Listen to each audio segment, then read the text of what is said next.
I am really sorry যে আমার net একটু সমস্যা করতেছিল, ঠিক আছে, এই জন্য লাইভটা একটু অফ হয়ে গেছিল। তো আমি এখন আবার প্রথম থেকে একটু শুরু করব। একটু তোমরা জয়েন হয়ে যাও, তোমরা আবার তোমাদের বন্ধুদেরকে একটু মেনশন করে দাও। হ্যাঁ, আমি দুঃখিত যে আমার লাইভটা ডিলিট হয়ে ইন্টারাপ্ট করতেছিল, সো আমি খেয়াল করছি। ওকে, এখন আমরা আবার প্রথম থেকেই পড়াই। যে প্রথম থেকে পড়াই সেটা হচ্ছে, আমি বলছিলাম যে তোমাদেরকে তোমরা দুইটা জিনিস পড়বা, সেটা হচ্ছে নগ্নবীজির বৈশিষ্ট্যটা আমি গত ক্লাসে পড়াইছি, তাই না? নগ্নবীজি ও আবৃত বীজির মধ্যে পার্থক্য। নগ্নবীজি ও আবৃত বীজির মধ্যে পার্থক্যটা তোমরা শিখবা। এটা তোমরা ইতিমধ্যেই শিখে ফেলছো। আবৃত বীজির বৈশিষ্ট্য, আবৃত বীজির বৈশিষ্ট্য, এই দুইটা জিনিস আমি একটু আগেই বলছি তোমাদেরকে যে আবৃত বীজির বৈশিষ্ট্য তুমি শিখে ফেলছো, কারণ তুমি নগ্নবীজির বৈশিষ্ট্য শিখছো। নগ্নবীজির বৈশিষ্ট্য যদি তুমি শিখে ফেলো, নগ্নবীজির বৈশিষ্ট্যের উল্টো হচ্ছে আবৃত বীজি। তুমি দেখবা নগ্নবীজির বৈশিষ্ট্যের একেবারে উল্টা হচ্ছে কি আবৃত বীজি। যেমন নগ্নবীজিতে কি থাকে? অ্যান্ডোস্পার্ম থাকে, হ্যাপ্লয়েড মানে এন। আবৃত বীজিতে অ্যান্ডোস্পার্ম হচ্ছে ট্রিপ্লয়েড মানে 3n। নগ্নবীজিতে গর্ভাশয় থাকে না, তাই ফল সৃষ্টি হয় না। আবৃত বীজিতে গর্ভাশয় থাকে, তাই ফল সৃষ্টি হয়। দেখো একেবারে উল্টা। তাহলে নগ্নবীজির বৈশিষ্ট্য যেহেতু শিখে ফেলছো, তাহলে আবৃত বীজির বৈশিষ্ট্য জাস্ট রিডিং করবা, শিখে গেছো। তো নগ্নবীজি আবৃত বীজি একে অপরের উল্টা বিদায় তোমরা নগ্নবীজি আবৃত বীজির মধ্যে পার্থক্য শিখে ফেলছো। তাহলে একটা জিনিস শিখছো, একটা জিনিস শেখার মধ্যে তিনটা জিনিস পেরে ফেলছো। নগ্নবীজির বৈশিষ্ট্য শিখছো, নগ্নবীজির বৈশিষ্ট্য শিখার মাধ্যমে নগ্নবীজির বৈশিষ্ট্য তো শিখলা, আবৃত বীজির বৈশিষ্ট্যও শিখে ফেললা, আবার নগ্নবীজি আবৃত বীজির মধ্যে পার্থক্য শিখে ফেললা। এটাই হচ্ছে কথা, এটাই হচ্ছে কি কথা, এটাই হচ্ছে কথা। ওকে, এখন দেখো একটু মনোযোগ দাও, আমরা আজকে আবৃত বীজি নিয়ে পড়বো। তাহলে এখন আমাদের টপিক হচ্ছে কি? আবৃত বীজি। দেখো আমরা বলছিলাম যে আবৃত বীজি হচ্ছে এমন একটা উদ্ভিদ যে উদ্ভিদের বীজগুলা ফল দ্বারা ঢাকা থাকে, তাই বীজটা আবৃত থাকে। কেন? কারণ ফল দ্বারা ঢাকা থাকে। এটা আমি ফার্স্ট ক্লাসে বুঝাইছিলাম আবৃত বীজের কথাটা। ফার্স্ট ক্লাসে বলছিলাম যে আবৃত বীজের বীজগুলা ফল দ্বারা ঢাকা থাকে, কারণ তাদের গর্ভাশয় আছে, তাই এই আবৃত বীজি বলা হচ্ছে বা অ্যাঞ্জিওস্পার্ম বলা হচ্ছে। এখন পৃথিবীর সবচেয়ে ছোট আবৃত বীজি, এটা পরীক্ষায় আসে, এটা মেডিকেলে আসছিল। পৃথিবীর সবচেয়ে ছোট আবৃত বীজি, এটা পরীক্ষায় মেডিকেলে আসছিল। পৃথিবীর সবচেয়ে ছোট আবৃত বীজির নাম হচ্ছে ওলফিয়া। ওলফিয়া প্রজাতি, ওলফিয়া প্রজাতি। এটা জলজ প্রজাতি, এটা কিন্তু জলে থাকবে, কারণ ছোট তো, এটা অনেক ছোট, ছোট বিদায় এটা জলে থাকবে। ওলফিয়া প্রজাতি, এটা কিন্তু মেডিকেলে আসছিল। পৃথিবীর সবচেয়ে ছোট আবৃত বীজি কি? ওলফিয়া। এটা হচ্ছে গণ, লিখছি যে জাস্ট গণ। এখন যদি স্পিসিস লিখি, যেমন একটা আমি লিখতেছি, ধরো ওলফিয়া মাইক্রোস্কোপিকা। ওলফিয়া মাইক্রোস্কোপিকা, এটা একটা ওলফিয়ার একটা স্পিসিস। ওলফিয়া আরেকটা স্পিসিস লিখতেছি, ওলফিয়া অ্যারাইজা, এটা ওলফিয়ার আরেকটা স্পিসিস। এখন দেখো, এটা হচ্ছে পুরো বিশ্বের মধ্যে সবচেয়ে ছোট, এটা হচ্ছে পুরো বিশ্বের মধ্যে সবচেয়ে ছোট প্রজাতি আবৃত বীজির। আর এটা হচ্ছে বাংলাদেশের মধ্যে সবচেয়ে ছোট প্রজাতি। ওলফিয়া অ্যারাইজা হচ্ছে বাংলাদেশের মধ্যে সবচেয়ে ছোট আবৃত বীজি। যেমন এটা হচ্ছে 0.1 মিলিমিটার, তার মানে বুঝতেই পারতেছ 0.1 মিলিমিটার মানে কতটা ছোট। সো এগুলো ছোট ছোট জলজ প্রজাতি, এগুলো খুবই ছোট, 0.1 মিলিমিটার, ঠিক আছে। এটা পুরো বিশ্বের মধ্যে, আর এটা হচ্ছে শুধু বাংলাদেশের মধ্যে। আর এটা মেডিকেল আসছিল যে পৃথিবীর সবচেয়ে ছোট আবৃত বীজি কি? ওলফিয়া। এখন যদি পৃথিবীর সবচেয়ে বড়টা বলি, পৃথিবীর সবচেয়ে, এখানে আবৃত বীজির কথা বলতেছি, নট নগ্নবীজি। পৃথিবীর সবচেয়ে বড় আবৃত বীজি যদি বলি, ওইটা হচ্ছে ইউক্যালিপটাস। এখানে একটা জায়গায় সবাই ভুল করতে পারে, ওই ভুলটা হচ্ছে অনেকে বলবে এটা পুরা বিশ্বের বা পৃথিবীর সবচেয়ে বড় উঁচু বৃক্ষ। দেখো আমি শুধু বলছি, দেখো বড় আবৃত বীজি, আমি বলি না এটা পৃথিবীর সবচেয়ে বড় উঁচু বৃক্ষ। পৃথিবীর সবচেয়ে বড় উঁচু বৃক্ষ যেটা ছিল, সেটা তো আমি তোমাদেরকে বলছি গত ক্লাসে, সেটা হচ্ছে সিকুইয়া সাম্পার বিরেন্স, সেটা হচ্ছে কি সিকুইয়া সাম্পারভিরেন্স বা সিকুইয়া গিগান্টিয়া। চোখ বন্ধ করে পৃথিবীর সবচেয়ে উঁচু বৃক্ষ বললে সিকুইয়া সাম্পারভিরেন্স জায়গায় দিবা, এটা ভুলেও দাগাবা না, এটা দিবে অপশনে তোমাদেরকে কনফিউজ করার জন্য। পৃথিবীর সবচেয়ে উঁচু বৃক্ষ বলে সিকুইয়া সাম্পারভিরেন্স জাগাবা, এটা জীবনেও দেখাবা না। হ্যাঁ, যদি সবচেয়ে উঁচু আবৃতবীজি বলে তাহলে ইউক্যালিপটাস জাগাতে পারো, আর যদি সবচেয়ে উঁচু বৃক্ষ বলে তাহলে সিকুইয়া সাম্পারভিরেন্স বা সিকুইয়া গিগান্টিয়া। এই আবৃতবীজির মধ্যে এগুলো, এই ইনফরমেশনগুলো জানতে হবে, এগুলো কিন্তু পরীক্ষায় আসে। আরেকটা হচ্ছে আবৃতবীজিকে বলা হয় পুষ্পক উদ্ভিদ।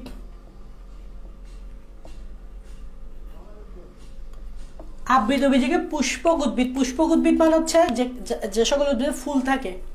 এখন কেন পুষ্পক উদ্ভিদ বলে দেখো, এদের ফুল হচ্ছে প্রধান জননাঙ্গ, ফুল হচ্ছে প্রধান জননাঙ্গ, আর ফুলের যে গর্ভাশয় থাকে,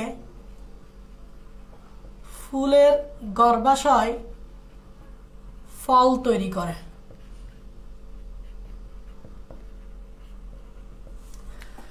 আবৃতবীজির ক্ষেত্রে দেখবা আবৃতবীজি কিন্তু পুষ্পক উদ্ভিদ এই জন্য বলে আবৃতবীজিতে ফুল আছে, আর ফুলটাই হচ্ছে প্রধান জননাঙ্গ। ফুলে যে গর্ভাশয় থাকে, ফুলের গর্ভাশয়টা মূলত ফল তৈরি করে। কিন্তু নগ্নবীজির ক্ষেত্রে আমি যখন পড়াইছিলাম তখন ফুল লেখাই নেই আমি তোমাদেরকে, কারণ নগ্নবীজিতে অ্যাকচুয়ালি জননাঙ্গটা ফুল না, জননাঙ্গটা ছিল পুরুষটার ক্ষেত্রে ছিল মাইক্রোস্পোরোফিল বা পুংকোন, স্ট্রোবিলাসটা গত ক্লাসে দেখেছি, আর স্ত্রী নগ্নবীজির ক্ষেত্রে ছিল সাপের ফনার মতো ম্যাগাস্পোরোফিল, ওগুলো ছিল জননাঙ্গ, ওগুলো ফুল না। বাট আবৃতবীজির ক্ষেত্রে এই ফুলটাই জননাঙ্গ, আর ফুলের গর্ভাশয় ফল তৈরি করে। ওগুলো ফুল ছিল না বিদায় ওখানে গর্ভাশয় ছিল না, ওগুলো যদি ফুল হইতো তাহলে ওখানে গর্ভাশয় থাকতো, আর গর্ভাশয় থাকলে নগ্নবীজিও ফল তৈরি করতে পারতো। কিন্তু নগ্নবীজির ওগুলো ফুল না, তাই গর্ভাশয় তৈরি করা নেই, ফলও তৈরি করা নেই। এই জিনিসগুলো একটু মাথায় রাখবা, এই জিনিসগুলো একটু কি রাখবা, মাথায় রাখবা। আর কিছু জানার দরকার নাই এই আবৃতবীজি থেকে। এখন আবৃতবীজি থেকে দুইটা ইনফরমেশন জানবা। একটি হচ্ছে আবৃতবীজিকে দুইটা ভাগে ভাগ করাইছে,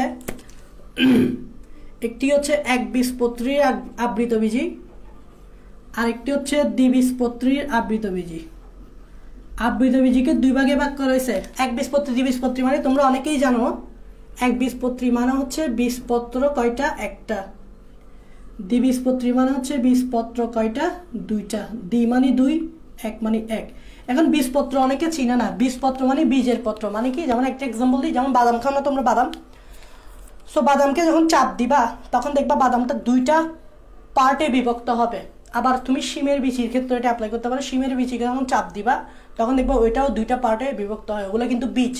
তো যে সকল বীজকে এভাবে চাপ দিলে তুমি যখন দুইটা পার্টে বিভক্ত করতে পারবে, এটা দ্বারা বোঝাতে যাচ্ছে ওই বীজের দুইটা বীজপত্র আছে। আর যে সকল বীজকে চাপ দিলে কোনো পার্ট পাওয়া যায় না, বা ওই বীজগুলোকে তুমি চাপ দিয়ে বিভক্ত করতে পারবে না, ওগুলো হচ্ছে বীজপত্র একটা বোঝাচ্ছে। যেমন ধান, ধানকে যদি, ধানের যে চাউলগুলো আছে চাউলগুলোকে যদি চাপ দাও এরকম বাদামের মতো শিমের মতো দুইটা পার্টে বিভক্ত হবে না, এটা দ্বারা বোঝা যাচ্ছে যে ধানের বীজের বীজপত্র একটা। তাহলে এক বীজপত্রী দ্বিবীজপত্রী। এখন খেয়াল করবা এক বীজপত্রীর মধ্যে 65টা গোত্র আছে, দ্বিবীজপত্রীতে 315টা গোত্র আছে। সো তোমাদের বইয়ে 65টা গোত্রের মধ্যে শুধুমাত্র পোয়েসি গোত্র নিয়ে আলোচনা করছে, পোয়েসি গোত্র নিয়ে আলোচনা করছে। আর এখানকার 315টা গোত্রের মধ্যে শুধুমাত্র মালভেসি গোত্রটা নিয়ে আলোচনা করছে। মানে বুঝতে পারতেছ, 315টা গোত্রের মধ্যে শুধুমাত্র মালভেসি গোত্রটা নিয়ে আলোচনা করছে। এই দুইটা খুবই ইম্পর্টেন্ট, এই চ্যাপ্টারের লাস্টের দিকে পোয়েসি গোত্র আর মালভেসি গোত্র নিয়ে আলোচনা করতে হবে, এবং এই দুইটা মারাত্মক ইম্পর্টেন্ট। পোয়েসি গোত্রকে বলা হয় ঘাস গোত্র, এখানে ঘাস থাকবে, এছাড়া অনেক কিছু থাকবে। মালভেসি গোত্র, এই দুইটা গোত্র খুবই ইম্পর্টেন্ট, মনে রাখবা। মালভেসি পোয়েসি গোত্র কোন পত্র, একবীজপত্রী। মালভেসি গোত্র কোন পত্রী, দ্বিবীজপত্রী। আশা করি তোমরা এতটুকু কি করতে পারছো, বুঝতে পারছো। আশা করি তোমরা এতটুকু কি করতে পারছো, বুঝতে পারছো। এইবার আসো, যেহেতু আবৃতবীজিকে বলছি পুষ্পক উদ্ভিদ, তাহলে আবৃতবীজি উদ্ভিদে কি আছে, ফুল আছে।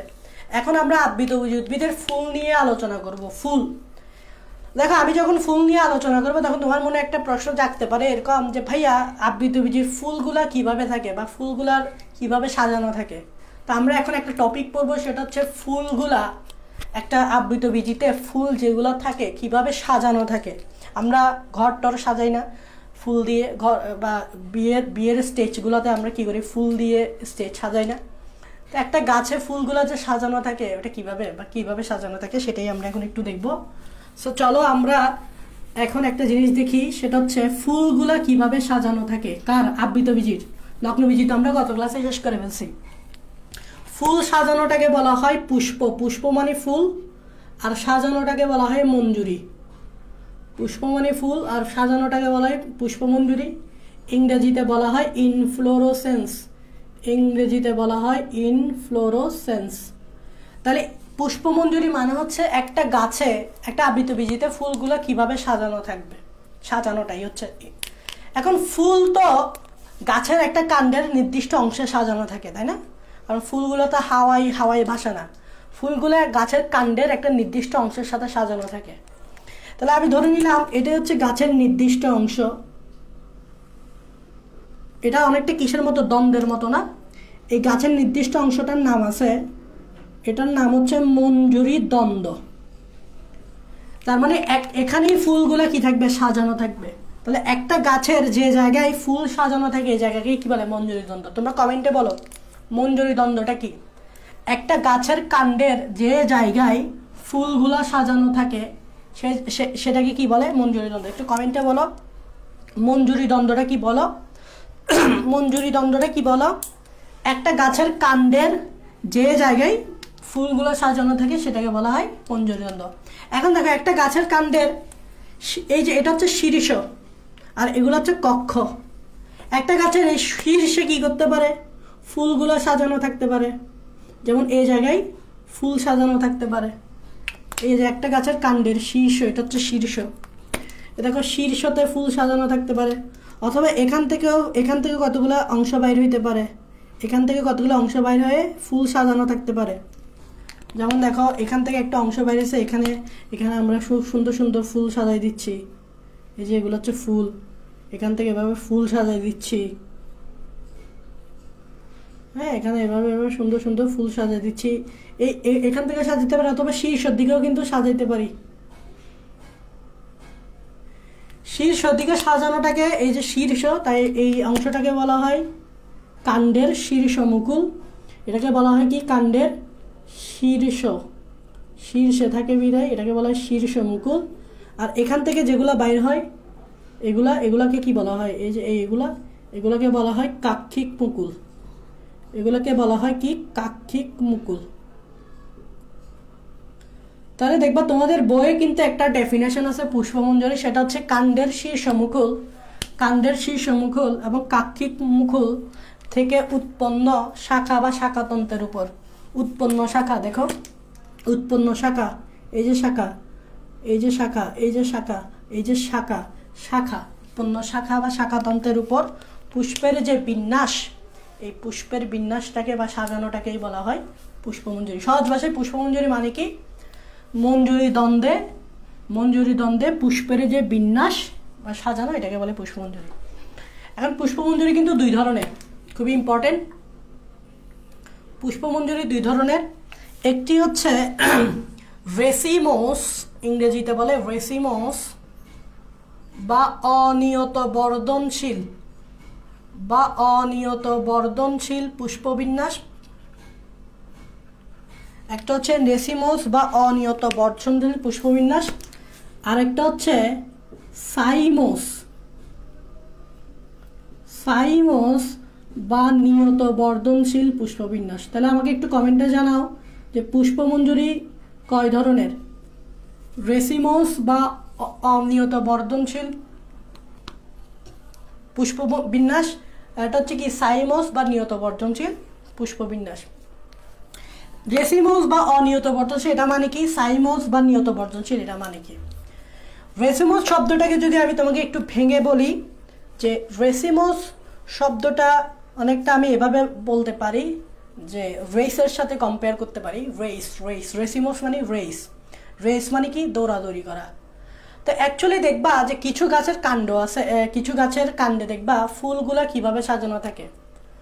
দেখবা যে কিছু গাছের কাণ্ড বা এই যে মঞ্জুরি দ্বন্দ্ব যেটা আছে, দেখবা যে এটা এভাবে কন্টিনিউসলি বাড়তে থাকে, কন্টিনিউসলি উপরের দিকে বাড়তে থাকে।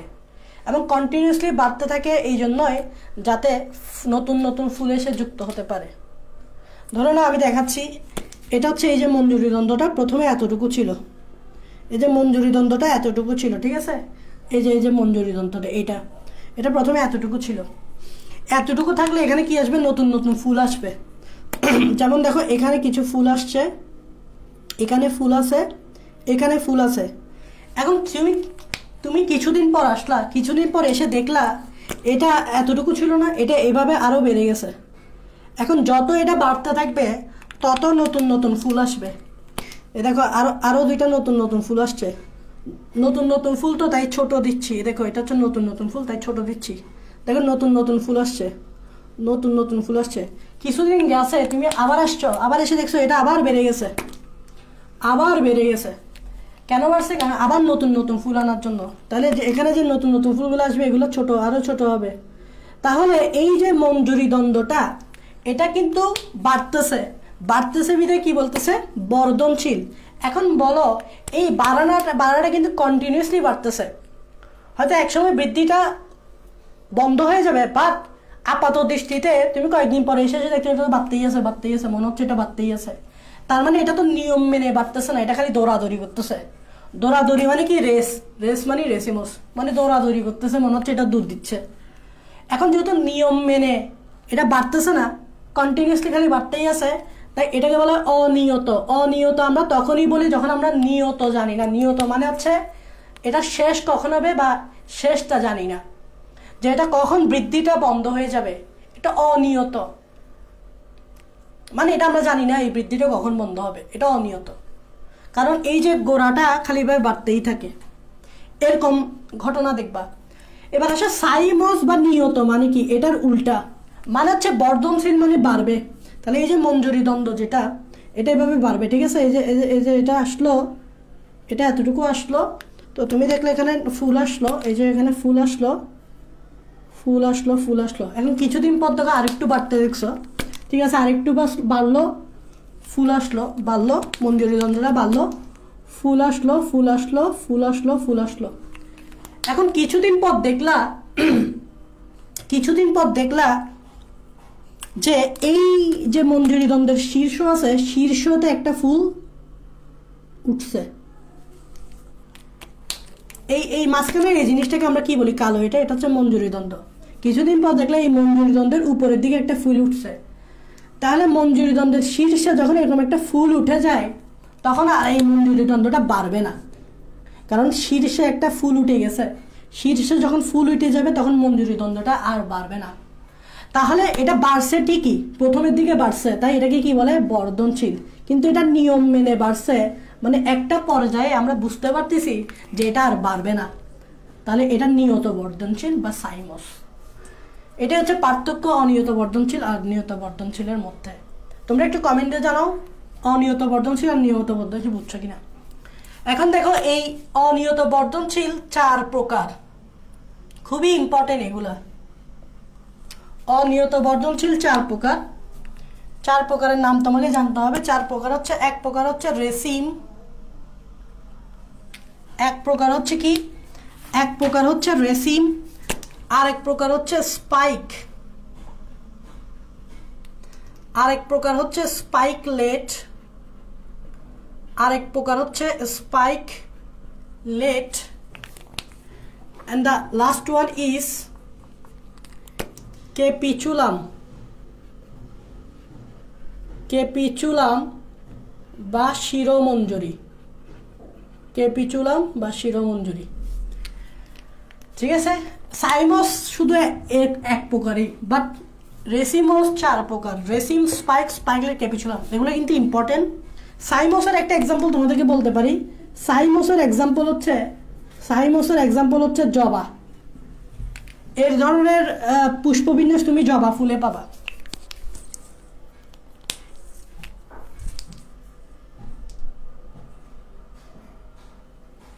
ঠিক আছে, এই ধরনের এতে কি হবে, তুমি জবা ফুলে পাবা, এটা মাথায় রাখবা।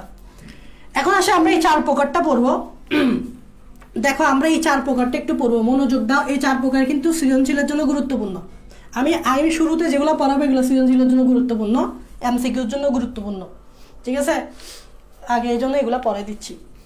আমরা প্রথমে রেসিম আর স্পাইক দুটো একসাথে শিখবো, কারণ রেসিম স্পাইক একসাথেই শেখার জিনিস। তাহলে আমরা এখানে রেসিম লিখলাম আর এখানে লিখলাম স্পাইক, এই দুইটা একসাথে শিখবো। হ্যাঁ, কারণ এই দুইটা একসাথে শিখার জিনিস, কারণ দোনোটাই প্রায় সেম। রেসিম আর স্পাইক কিরকম একটু বলি। প্রথমে দেখো ভাইয়া বলছে কি, যে জায়গায় ফুল অবস্থান করবে ওই জায়গাটা কি বলে মঞ্জুরি দ্বন্দ্ব। একটু আগে শুরুতেই বলছিলাম রেসিমের মঞ্জুরি দ্বন্দ্ব সেম। রেসিমস মানে কি অনিয়ত বর্ধনশীল। তাহলে মঞ্জুরি দ্বন্দ্ব কি বলবো, মঞ্জুরি দ্বন্দ্ব হচ্ছে মঞ্জুরি দ্বন্দ্ব লম্বা ও অনিয়ত বর্ধনশীল, ও অনিয়ত বর্ধনশীল। স্পাইকেরটাও সেরকম হবে, কারণ স্পাইক অলসো রেসিমস। দ্যাট মিনস স্পাইকের ক্ষেত্রে কি হবে, মঞ্জুরি দ্বন্দ্ব লম্বা ও অনিয়ত বর্ধনশীল, ও অনিয়ত মঞ্জুরি দ্বন্দ্ব মানে কোনটা, যেটা এভাবে বাড়ে, কালো করে যেটা দিয়েছিলাম এটা বাড়ে। 2 নাম্বার যে জিনিসটা জানতে হবে খুবই ইম্পর্টেন্ট, এই 2 নাম্বার পার্থক্যটা বেশি ইম্পর্টেন্ট, পার্থক্য না সরি 2 নাম্বার পয়েন্টটা উভয় পক্ষের। সেটা হচ্ছে মঞ্জুরি যখন বাড়বে নতুন নতুন ফুল তো আসবে, সেটা জানো। এখন এখানে যে ফুলগুলা থাকে, রেসিমে যে ফুলগুলা থাকে, এগুলো হচ্ছে বৃন্তযুক্ত ফুল, বৃন্তযুক্ত ফুল। আর স্পাইকে যে ফুলগুলো থাকে এগুলো হচ্ছে বৃন্তবিহীন ফুল। এটাই হচ্ছে মেন পার্থক্য, বৃন্তহীন ফুল। তোমরা বৃন্ত মানে বুঝো তো, যেটাকে আমরা বলি ফুলের বোটা। আমি যদি এভাবে একটা ফুল আঁকি, সাপোজ আমি এভাবে যদি একটা ফুল আঁকি, এভাবে যদি একটা ফুল আঁকি, এই যে জিনিসটা আঁকবো এটাকে বলা হয় ফুলের বোটা। এটাকে বলা হয় ফুলের কি বোটা, মানে বৃন্ত আর কি, একই কথা। তো এই রেসিমের ক্ষেত্রে ফুলের ক্ষেত্রে বৃন্ত থাকবে, বাট স্পাইকের ক্ষেত্রে ফুলের ক্ষেত্রে বৃন্ত থাকবে না। এটাই হচ্ছে মেইন পার্থক্য, আর কোনো পার্থক্য নেই। এটাই হচ্ছে কি মেইন পার্থক্য, ঠিক আছে। ওকে, এখন দেখো মাথায় রাখবা মঞ্জুরি দ্বন্দ্ব লম্বা হবে, তাই আমি এখানে মঞ্জুরি দ্বন্দ্ব আঁকতেছি। দেখো এই যে এটার জন্য একটা মঞ্জুরি দ্বন্দ্ব আঁকছি, এটার জন্য একটা মঞ্জুরি দ্বন্দ্ব আঁকছি। ওকে, ক্লিয়ার। এই যে মঞ্জুরি দ্বন্দ্ব আঁকছি, এখানে ফুল থাকবে। এখন দেখো মঞ্জুরি দ্বন্দ্ব যত আসবে বা লম্বা হবে, যাই হোক, এখানে আস্তে আস্তে ফুল থাকবে। মনে রাখবা এই রেসিমের ক্ষেত্রে ফুলগুলো কি বৃন্তযুক্ত। তাহলে এই দেখো আমি বৃন্ত দিয়ে দিচ্ছি, এই যে বৃন্ত, এই যে বৃন্ত, এই যে বৃন্ততে কি দিলাম, এই যে বৃন্তটাতে একটা কি দিয়ে দিলাম, ফুল দিয়ে দিলাম। এই বৃন্তটাতে একটা ফুল দিয়ে দিলাম। তাহলে বৃন্তযুক্ত ফুল। যত সামনের দিকে যাবা ফুলের সাইজ ছোট হবে। কেন জানো, কারণ শুরুর দিকে যে ফুলগুলো থাকে এগুলো তো শুরু আগে আসে, আগে আগে আগে যারা আসে তারা বড় হয় না।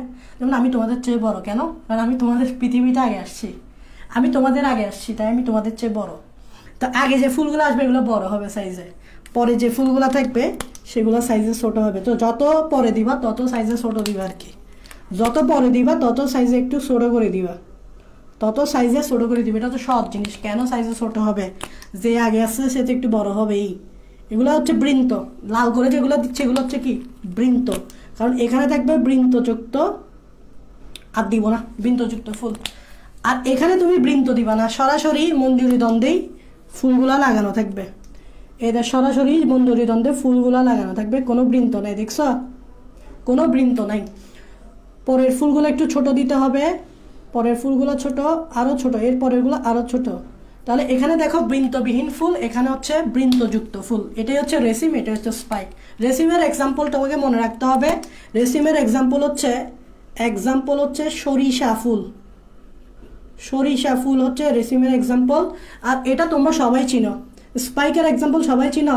এই যে তোমাদের ওরিয়েন্টেশন হইলে একটা রজনীগন্ধা ফুল তোমাদেরকে ধরা যায়, তাই না? এই রজনীগন্ধা, স্পাইকের এক্সাম্পল হচ্ছে রজনীগন্ধা ফুল। স্পাইকের এক্সাম্পল কি রজনীগন্ধা ফুল। তোমরা একটু আমাকে বলো এই রেসিম আর স্পাইক বুঝছো কিনা, একটু কমেন্টে জানাও যে রেসিম আর স্পাইকটা বুঝছো কিনা। তাহলে আমরা এই দুইটা শিখে ফেলবো এখন, স্পাইকলেট আর স্ক্যাপিচুলাম শিখে ফেলবো।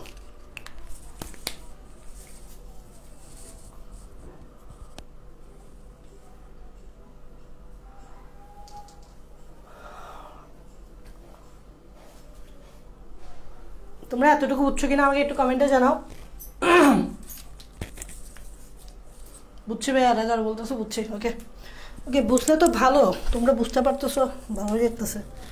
এখন দেখো আমরা দুইটা জিনিস শিখে ফেলছি, একসাথে শিখবে দুটোটা, কারণ এগুলো একসাথে শেখার জিনিস। এখন আসো আমরা খুবই গুরুত্বপূর্ণ একটা জিনিস, এটা না শিখলেই নয়, সেটা হচ্ছে স্পাইকলেট। এটা শিখতে হবে, এটা খুবই গুরুত্বপূর্ণ। দেখো স্পাইকলেট, স্পাইকলেট এটা কিন্তু খুবই গুরুত্বপূর্ণ, এটা তোমাদেরকে অবশ্যই শিখতে হবে, এটা পরীক্ষায় আসে। আমরা যেহেতু বলছি রেসিয়াম স্পাইকে দেখছি মঞ্জুরি দণ্ড ছিল, মঞ্জুরির দণ্ডতে আমরা কি করব, ফুল রাখবো। স্পাইকলেটেও মঞ্জুরি দণ্ড থাকবে, তবে সারপ্রাইজিংলি স্পাইকলেটের মঞ্জুরি দণ্ডটা খুবই সংক্ষিপ্ত, মানে এদের মতো লম্বা না, রজনীগন্ধার মতো, সরিষা ফুলের মতো লম্বা না। এদের যে মঞ্জুরি দণ্ড, এই মঞ্জুরি দণ্ডটা হচ্ছে কি সংক্ষিপ্ত। সংক্ষিপ্ত মানে বুঝছো তো, শর্ট। সংক্ষিপ্ত মানে শর্ট। এদের যে মঞ্জুরি দণ্ড, এই যে মঞ্জুরি দণ্ডটা কি সংক্ষিপ্ত, মঞ্জুরি দণ্ডটা কি সংক্ষিপ্ত। এইবার আসো এটার স্পাইকলেট ফিগারে কে আমি তোমাদেরকে বুঝাবো। দুইটা ফিগার রাখবো, দোনোটা ফিগারই তোমাকে জানতে হবে, দোনোটা ফিগারই পরীক্ষায় আসতে পারে। স্পাইকলেটের ক্ষেত্রে আমি যখন দেখাবো মঞ্জুরি দণ্ডটা, আমি দেখাচ্ছি, এই দেখো মঞ্জুরি দণ্ড, এই দেখো আমি কিন্তু এই মঞ্জুরি দণ্ডটা অনেক ছোট দিছি, খেয়াল করছো, এই মঞ্জুরি দণ্ডটা অনেক ছোট, তাহলে সংক্ষিপ্ত, সংক্ষিপ্ত মঞ্জুরি দণ্ড, সংক্ষিপ্ত মঞ্জুরি দণ্ড। এখন এই সংক্ষিপ্ত মঞ্জুরি দণ্ডতে দুইটা জিনিস থাকে, একটু মনোযোগ দিবা, তোমরা বুঝে যাবে, এটা একটু মনোযোগ দিবা, বুঝে যাবা। দুইটা জিনিস থাকে এরকম, এরকম করে দুইটা জিনিস থাকে,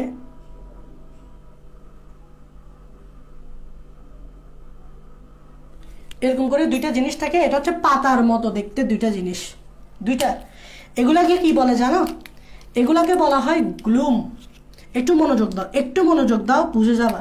এগুলাকে বলা হয় গ্লুম। যেমন এটা হচ্ছে একটা গ্লুম, এটা একটা গ্লুম, এটা আরেকটা গ্লুম। ধরে নাও এটাকে আমি গ্লুম 2 বললাম, এটাকে আমি গ্লুম 1 বললাম। এখন তোমরা জিজ্ঞেস করতেছো ভাই গ্লুম মানে কি? সহজ ভাষা আমি যদি গ্লুম বলি, গ্লুম মানে হচ্ছে পাতার মতো একটা ক্ষুদ্র অংশ, পাতার মতো দেখতে ক্ষুদ্র অংশ।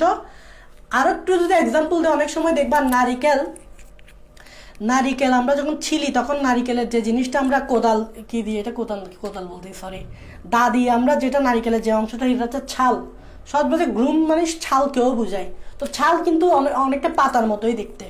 সো যাই হোক, সো গ্লুম মানে হচ্ছে পাতার মতো দেখতে ক্ষুদ্রাকৃতি অংশ, অবশ্য পাতা না, পাতার সদৃশ, পাতার মতো দেখতে। এরকম দুইটা গোড়ার দিকে, এই যে সংক্ষিপ্ত মঞ্জুরি দণ্ড, এই যে গোড়ার দিকে, এটা হচ্ছে গোড়া, গোড়ার দিকে দুইটা কি থাকে, এরকম গ্লুম থাকে। একটা হচ্ছে গ্লুম 1 আর একটা হচ্ছে গ্লুম 2। এখন উপরের দিকে আরো দুইটা গ্লুম থাকে, একটু মনোযোগ দিবা। এই যে এই দুইটার উপরে, এই গ্লুম 1 ও গ্লুম 2 এর উপরে, উপরের দিকে কিন্তু আরো দুইটা গ্লুম থাকে। এই দেখো আমি এই যে এদিক দিয়ে একটা গ্লুম আঁকলাম, তারপর এই যে এদিক দিয়ে আরেকটা গ্লুম, তাহলে উপরের দিকে আরো দুইটা গ্লুম থাকে। খেয়াল করবা এই দুইটা গ্লুম, এই দুইটা গ্লুমের চেয়ে বড় আকারে, দেখো কত বড় করে আঁকছি। এই দুইটা গ্লুম, এই দুইটা গ্লুমের চেয়েও কিন্তু আকারে বড়, ঠিক আছে। এই দুইটা গ্লুমের নাম ধরে নাও কি দেওয়া যায়, যেমন এই গ্লুমের নাম দেওয়া যায় ধরে নাও গ্লুম 4, এটার নাম দিলাম আমরা গ্লুম 4, আর এটার নাম দিলাম গ্লুম 3, এটার নাম দিলাম কি গ্লুম 3, ঠিক আছে, এটার নাম দিলাম কি গ্লুম 3। যেহেতু এগুলা মঞ্জুরি দণ্ডতে অবস্থান করে, তাই এগুলাকে মঞ্জুরি পত্র বলে। এই দেখো এটা হচ্ছে মঞ্জুরি দণ্ড না, মঞ্জুরি দণ্ডতে এগুলো যেহেতু অবস্থান করে, এগুলাকে মঞ্জুরি পত্র বলে। আমি আসতেছি, পত্র মানে কি পাতার মতো, পাতা, পত্র মানে কি পাতা, তাহলে গ্লুম মানে কি পাতার মতো দেখতে, গ্লুম মানে কি পাতার মতো দেখতে। একটু মনোযোগ দিবা, এই দুইটা গ্লুম গোড়ার দিকে থাকে আর এই দুইটা গ্লুম উপরের দিকে থাকে। এই দুইটা গ্লুম সাইজে বড়, এই দুইটা গ্লুম সাইজে ছোট। গ্লুম মানে কিসের মতো দেখতে, পাতার মতো দেখতে। এখন একটা জিনিস খুবই ইম্পর্টেন্ট, সেটা হচ্ছে এই গ্লুমগুলোর নাম আছে, এই গ্লুমগুলোর নাম আছে। যেমন এই গ্লুম 2 আর এই গ্লুম 1, যে গোড়ার দিকে যে দুইটা ছোট ছোট গ্লুম থাকে, এই দুইটা গ্লুমকে বলা হয় অপুষ্প গ্লুম। একটু মনোযোগ দিবা, অপুষ্প গ্লুম বা জিরো গ্লুম মানে শূন্য গ্লুম। দেখো এই দুইটার নাম এরকম হওয়ার কথা, এটাকে অপুষ্প গ্লুম কেন বলে বা শূন্য গ্লুম কেন বলে এটা আমরা বুঝাবো। এই দুইটা গ্লুমের নাম আছে, যেমন এই গ্লুম 4 এর নাম, আরেকটা নাম হচ্ছে প্যালিয়া, আর এই গ্লুম 3 এর নাম হচ্ছে ল্যামা। ল্যামার আরেকটা নাম হচ্ছে মঞ্জুরি পত্র। মঞ্জুরি পত্র, দেখো মঞ্জুরি দ্বন্দ্বতে আছে বিধায় এটাকে বলা হচ্ছে মঞ্জুরি পত্র। আর এই মঞ্জুরি পত্রের উপরে এটা অবস্থান করে, তাই এটাকে বলা হয় উপমঞ্জুরি পত্র। উপমঞ্জুরি পত্র, দেখো পত্র মানে কি পাতা, তাহলে আমি কি গ্লুম মানে কি বলছিলাম, পাতার মতো দেখতে।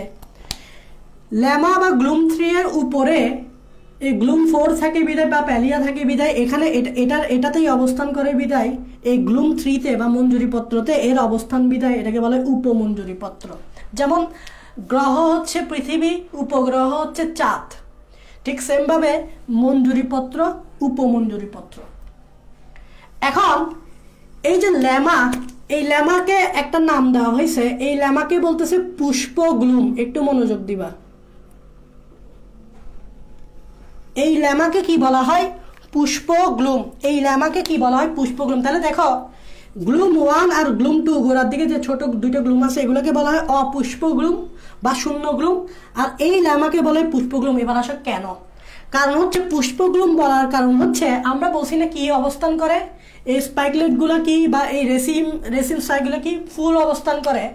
আর এই যে ল্যামা দেখতেছো বা মঞ্জুরি পত্র দেখতেছো, এই মঞ্জুরি পত্রতেই মনে রাখবা সবসময় ফুল অবস্থান করে। তাহলে এখানে যদি আমি ফুল আঁকি, এই দেখো ফুল, ফুল এগুলো হচ্ছে ফুল, এই যে ফুলগুলা সবসময় কোথায় অবস্থান করে, এই ল্যামা বা পেলিয়াতেও বলতে পারো, সমস্যা নেই। এই ল্যামাতে ফুল অবস্থান করে বিদায় এটাকে বলা হয় পুষ্প গ্লুম। এখন চিন্তা করো, দেখো এই গ্লুম আর গ্লুম 2-তে কি কোনো ফুল থাকবে? যেহেতু ফুল থাকবে না তাহলে অপুষ্প গ্লুম বলা হচ্ছে, বা শূন্য। শূন্য মানে কি নাই, শূন্য মানে কি নাই, ফুল নেই, ফুল না থাকলে কি বলবো, শূন্য। তাই এটাকে শূন্য গ্লুম বা অপুষ্প গ্লুম বলা হচ্ছে। তোমরা আমাকে বলো এতক্ষণ ধরে যা যা বলছি এটা বুঝতে পারছো না, এই ফিগারটা পরীক্ষায় আঁকতে হইতে পারে, তোমাদেরকে পরীক্ষা এটা বলতে পারে স্পাইকলেট পুষ্পবিন্যাস বলতে কি বুঝো, চিত্রসহ ব্যাখ্যা করো।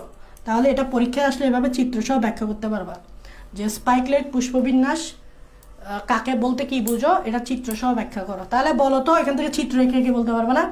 মঞ্জুরি দ্বন্দ্ব হচ্ছে সংক্ষিপ্ত, মঞ্জুরি দ্বন্দ্বের গোড়ার দিকে দুটা ছোট ছোট দুইটা গ্লুম আছে, এগুলোকে বলা হয় অপুষ্প গ্লুম বা শূন্য গ্লুম। কেন, এখানে কোনো ফুল অবস্থান করে না। শূন্য গ্লুমের উপরের দিকে দুটা বড় গ্লুম আছে, একটি হচ্ছে ল্যামা গ্লুম 3 বা মঞ্জুরি পত্র, যেটা ফুল ধারণ করে তাই পুষ্প গ্লুম। আর ল্যামার বিপরীতে এটা হচ্ছে ল্যামা, এটা হচ্ছে ল্যামা, আর ল্যামার বিপরীত হচ্ছে এটা। ল্যামার বিপরীতে গ্লুম 4 থেকে এটাকে বলে পেলিয়া বা উপমঞ্জুরি পত্র। এটাই শেষ। তোমরা বলো এতটুকু বুঝছো কিনা? তাহলে পরীক্ষায় কিন্তু এই ফিগারটা দরকার আছে, কথাগুলো তো তোমরা নিজের থেকেই বলতে পারবা। আমি ফিগারে গিয়ে কথাগুলো বলছি। আরেকটা ফিগার দরকার, স্পাইকলেটের আরেকটা ফিগার তোমাদেরকে আঁকতে হবে। একটু মনে, আচ্ছা তোমরা একটু কমেন্টে বলো এতটুকু বুঝতে পারছো কিনা। ইনশাল্লাহ পারবো, বুঝছি বলতেছ। ওকে, পারলে তো ভালোই। ওকে, এইবার আসো এই সেম এটা তোমরা মনে রাখো। এই সেমটা এভাবে আসতে পারে, এই সেমটা এভাবে আসতে পারে যখন বলবে স্পাইকলেটের ডায়াগ্রামেটিক চিত্র আঁকো। দেখো এমনি চিত্র আর ডায়াগ্রামেটিক চিত্রের মধ্যে পার্থক্য আছে।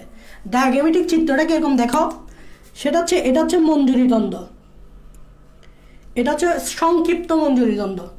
সংক্ষিপ্ত মঞ্জুরি দ্বন্দ্বে কি থাকে, দুইটা শূন্য গ্লুম থাকে। তাহলে এই যে এটা হচ্ছে শূন্য গ্লুম 1, এটা হচ্ছে ডায়াগ্রামেটিক চিত্র, এটা হচ্ছে গ্লুম 1 আর এটা হচ্ছে গ্লুম 2। এই দুইটা গ্লুমকে কি বলছিলাম মনে আছে, শূন্য গ্লুম বা অপুষ্প গ্লুম, কারণ এখানে কোনো ফুল থাকে না। এইবার আসো এই দুইটার উপরে আরো দুইটা গ্লুম আছে। মনে করো দেখো এদিক দিয়ে একটা বড় গ্লুম থাকে, এটাকে বলি আমরা গ্লুম 3 বা ল্যামা বা মঞ্জুরি পত্র। গ্লুম 3 এর বিপরীতে, গ্লুম 3 এর বিপরীতে থাকবে গ্লুম 4। আচ্ছা, এই গ্লুম 3 কে কি বলা হয়? পুষ্পগ্লুম। মনে আছে? এই গ্লুম 3 কে কি বলা হয়? একটু আগে বলছি পুষ্পগ্লুম। এখন দেখো পুষ্পগ্লুম কেন বলবে? কারণ এখানে পুষ্প অবস্থান করবে। দেখো এখানে একটা পুষ্প অবস্থান করবে। এই দেখো এটা গ্লুম 3 না? এই গ্লুম 3 এ কি থাকবে? দেখো এই যে পুষ্প অবস্থান করবে। একটু মনোযোগ দাও। এই গ্লুম 3 এ দেখো এই যে গ্লুম 3 থেকেই টানছি, একটা পুষ্প অবস্থান করবে। আমি তোমাদেরকে দেখাচ্ছি পুষ্পটা। একটা পুষ্প অবস্থান করবে, আমি তোমাদেরকে পুষ্পটা দেখাচ্ছি। একটা পুষ্প অবস্থান করবে, আমি তোমাদেরকে পুষ্পটা দেখাচ্ছি।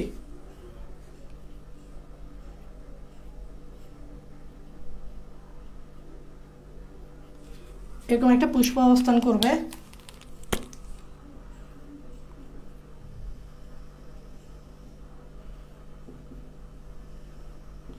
একটা পুষ্পের তো অনেক অংশ আছে, তাই না?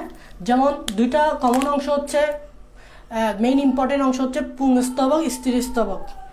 এই অংশটা হচ্ছে স্ত্রীস্তবক, লাল কালারটা, আর এই কালো কালারটা হচ্ছে পুংস্তবক। বইয়ে লিখছে দেখবা যে এই অংশটা হচ্ছে ফুল, এই পুরো অংশটা হচ্ছে ফুল। এটা হচ্ছে স্ত্রীকেশর, স্ত্রীস্তবকের অংশ স্ত্রীকেশর, আর এটা হচ্ছে পুংকেশর। ঠিক আছে? সো এটা হচ্ছে পুরোটা ফুল। তাহলে দেখছো ফুল অবস্থান করছে পুষ্পগ্লুম। এখন ল্যামার বা গ্লুম 3 এর বিপরীত দিকে কি থাকবে? গ্লুম 4। এই দেখো বিপরীত দিকে আছে গ্লুম 4। এটাকে কি বলে? এটাকে বলা হয় পেলিয়া বা উপমঞ্জরি পত্র।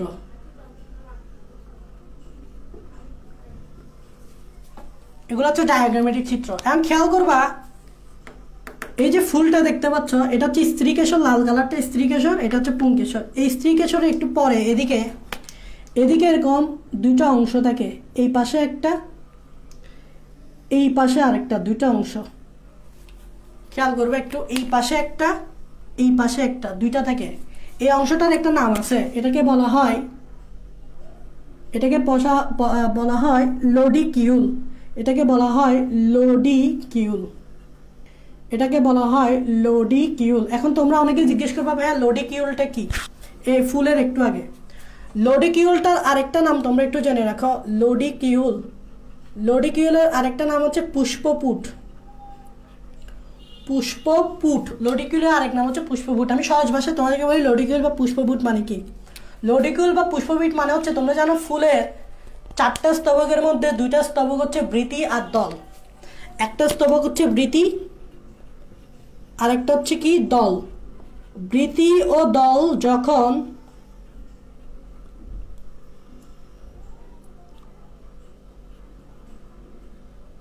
আকার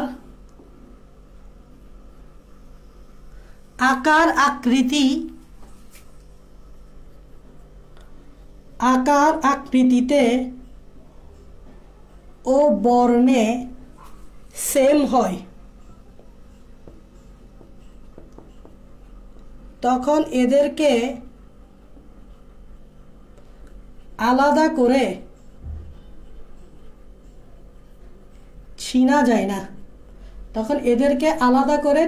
না। তখন ওটা এই বৃতি আর দলকে একসাথে বলে লোডিকিউল বা পুষ্পপুট। সাপোজ ধরো বৃতি আর দল উভয়ের বর্ণ একই, সেম কালার একই, আবার তারা আকার আকৃতিতেও কিন্তু সেম। তো আকার আকৃতিতে আর বর্ণে যদি সেম হয়ে যায়, তুমি কিন্তু এই দোনোটাকে আলাদা করতে পারবে না। মনে করবা যে এই দোনোর আমরা একটাই অংশ। তো তখন এই দুইটাকে একসাথে বলা হয় লোডিকিউল বা পুষ্পপুট। এখানে পুষ্পপুটের 2টা অংশ আছে, একটা হচ্ছে এই পাশে একটা, এই পাশে একটা। তো পুষ্পপুটের অংশগুলোকে কি বলে? পুষ্পপুটের যে 2টা অংশ, এদিকে একটা এদিকে একটা, এগুলোকে বলা হয় পুষ্পপুটের সদস্য। এগুলোকে বলা হয় কি? পুষ্পপুটের সদস্য। পুষ্পপুটের সদস্যকে বলা হয় টেপাল। তাহলে এখানে কয়টা টেপাল? এদিক দিয়ে একটা টেপাল, এদিক দিয়ে একটা টেপাল, 2টা টেপাল। যেরকম বৃত্তির সদস্যকে কি বলে? বৃত্তাংশ। দলের সদস্য কি বলে? পাপড়ি। এটা সবাই চিনো, পাপড়ি সবাই চিনো। পাপড়িটা হচ্ছে দলের সদস্য, মানে একটা দলে 4-5টা পাপড়ি থাকতে পারে, একটা বৃত্তিতে 4-5টা বৃত্তাংশ থাকতে পারে। একটি পুষ্পপুটে 2টা কি আছে? টেপাল আছে। তো পুষ্পপুটের সদস্যকে বলা হয় টেপাল। মানে পুষ্পপুটে কয়টা অংশ আছে? 2টা অংশ আছে। তো এটা, এই ফিগারটার নাম কি বলো তো?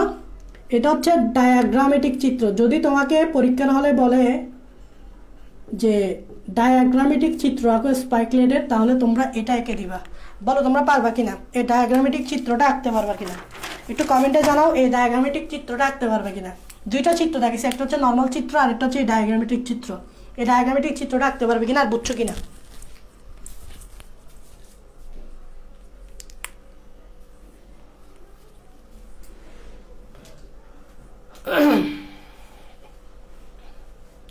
পারবো ইনশাল্লাহ, বাকিরা বলো পারবো ইনশাল্লাহ বলতেছো, পারবো আঁকতে। ওকে, এগুলো কোনো ব্যাপার না, আঁকা আঁকা কোনো ব্যাপার না, শুধু শুধু বুঝতে হবে, বুঝতে পারলে ইজিলি আঁকা যাবে। একবার প্র্যাকটিস করলেই হবে। এগুলো এগুলো আঁকা কোনো ব্যাপার না, এগুলো আঁকা কোনো ব্যাপার না। এগুলো কিসের আঁকা? আমি তো বাজে করে আঁকছি, আমি তো নিজেই আঁকতে পারি না, আমি নিজেই বাজে করে আঁকছি। সো তোমাকে এত সুন্দর করে আঁকতে হবে না। তুমি এখানে চিত্র প্রতিযোগিতা করতে যাবা না, যাবা? হ্যাঁ, অনেকে কিন্তু আবার পরীক্ষা হলে চিত্র প্রতিযোগিতা করতে যাই, মারা তো খাবার, সময়টা সব নষ্ট করবা। হ্যাঁ, সময়টা নষ্ট করা যাবে না, বাট চিত্র আঁকতে হবে। চিত্র আঁকাটা তো মেইন বায়োলজিতে, বাট এত আর্ট প্রতিযোগিতা করতে যাও নেই। সো ওখানে এত সময় নষ্ট করা যাবে না। লাস্ট ওয়ান ইজ ক্যাপিচুলাম বা শিরোমঞ্জুরি। এটা দেখো, এটা কি ক্যাপিচুলাম বা শিরমঞ্জুরিটা কি? দেখো, ক্যাপিচুলাম বা শিরমঞ্জুরিকে, শিরমঞ্জুরি মানে হচ্ছে মাথা, মানে এই ধরনের পুষ্পবিন্যাসগুলো দেখতে মাথার মতো। দেখো আমি কি বলছি, মঞ্জুরি দ্বন্দ্ব থাকবে। তাহলে দেখো এই যে মঞ্জুরি দ্বন্দ্বটা, এখানকার যে মঞ্জুরি দ্বন্দ্ব, এই যে মঞ্জুরি দ্বন্দ্ব, এই মঞ্জুরি দ্বন্দ্বটা এভাবে কিন্তু ফুলে যায়। এই দেখো, এই এখানে কি মঞ্জুরি দ্বন্দ্বটা এভাবে কি ফুলে যায়, মঞ্জুরি দ্বন্দ্বটা এভাবে ফুলে যায়, ফুলে গিয়ে এভাবে উত্তল হয়ে যায়। উত্তল মানে বুঝো তো, এই অংশ এভাবে ফুলে যাওয়াকে বলে উত্তল। তাহলে দেখো এই মঞ্জুরি দ্বন্দ্বটা এভাবে ফুলে গেছে, ফুলে গিয়ে এভাবে উত্তল হয়ে যায়। এই উত্তল অংশটাকে বলা হয় পুষ্পাধার। পুষ্পাধার মানে কি? যেটা পুষ্প ধারণ করে। এই উত্তল অংশটাকে বলা হয় কি? এই দেখো, এই যে উত্তল অংশ, এই যে উত্তল অংশ, এই উত্তল অংশটাকে কি বলে? পুষ্পাধার। এটাকে কি বলে? পুষ্পাধার। পুষ্পাধার মানে কি? যেখানে পুষ্প অবস্থান করে, মানে ফুল অবস্থান করে। এখন আসো, এই যে মাথা বা ক্যাপিচুলাম বা শিরমঞ্জুরি, শির মানে মাথা, শিরমঞ্জুরিতে আসলে পুষ্প বলবো না আমরা, এখানে আসলে পুষ্প থাকে না, এখানে থাকে হচ্ছে যে পুষ্পিকা। এখন তোমরা বলবা ভাইয়া what is the difference between pushpika and pushpa? পুষ্পকে ইংরেজিতে বলে ফ্লাওয়ার, পুষ্পিকাকে ইংরেজিতে বলে ফ্লোরেট। একটু মনোযোগ দিবা, পুষ্পিকাকে ইংরেজিতে বলে ফ্লোরেট। এখন আসো পুষ্পিকা মানে কি? তাহলে তোমরা আমাকে বলো কণা আর কণিকার মধ্যে পার্থক্য কি? একটা হচ্ছে কণা আর একটা হচ্ছে কণিকা। হোয়াটস দ্য ডিফারেন্স বিটুইন কণা অ্যান্ড কণিকা? কণা সাইজে বড়, কণিকা সাইজে ছোট। কণা যোগ ইকা, যখন ইকা যুক্ত হবে তখন বুঝাইতে চাচ্ছি এটা সাইজে ছোট। তাহলে কণা বড়, কণিকা ছোট। তাহলে পুষ্প বড়, পুষ্পিকা হচ্ছে পুষ্পর থেকে অনেক ছোট হলে তখন ওটাকে তুমি পুষ্প ডাকতে পারবে না, ওটাকে ডাকতে হবে পুষ্পিকা। পুষ্প থেকে যদি অনেক ছোট হয়ে যায় তখন এটাকে তুমি পুষ্প ডাকতে পারবে না, এটাকে বলে পুষ্পিকা।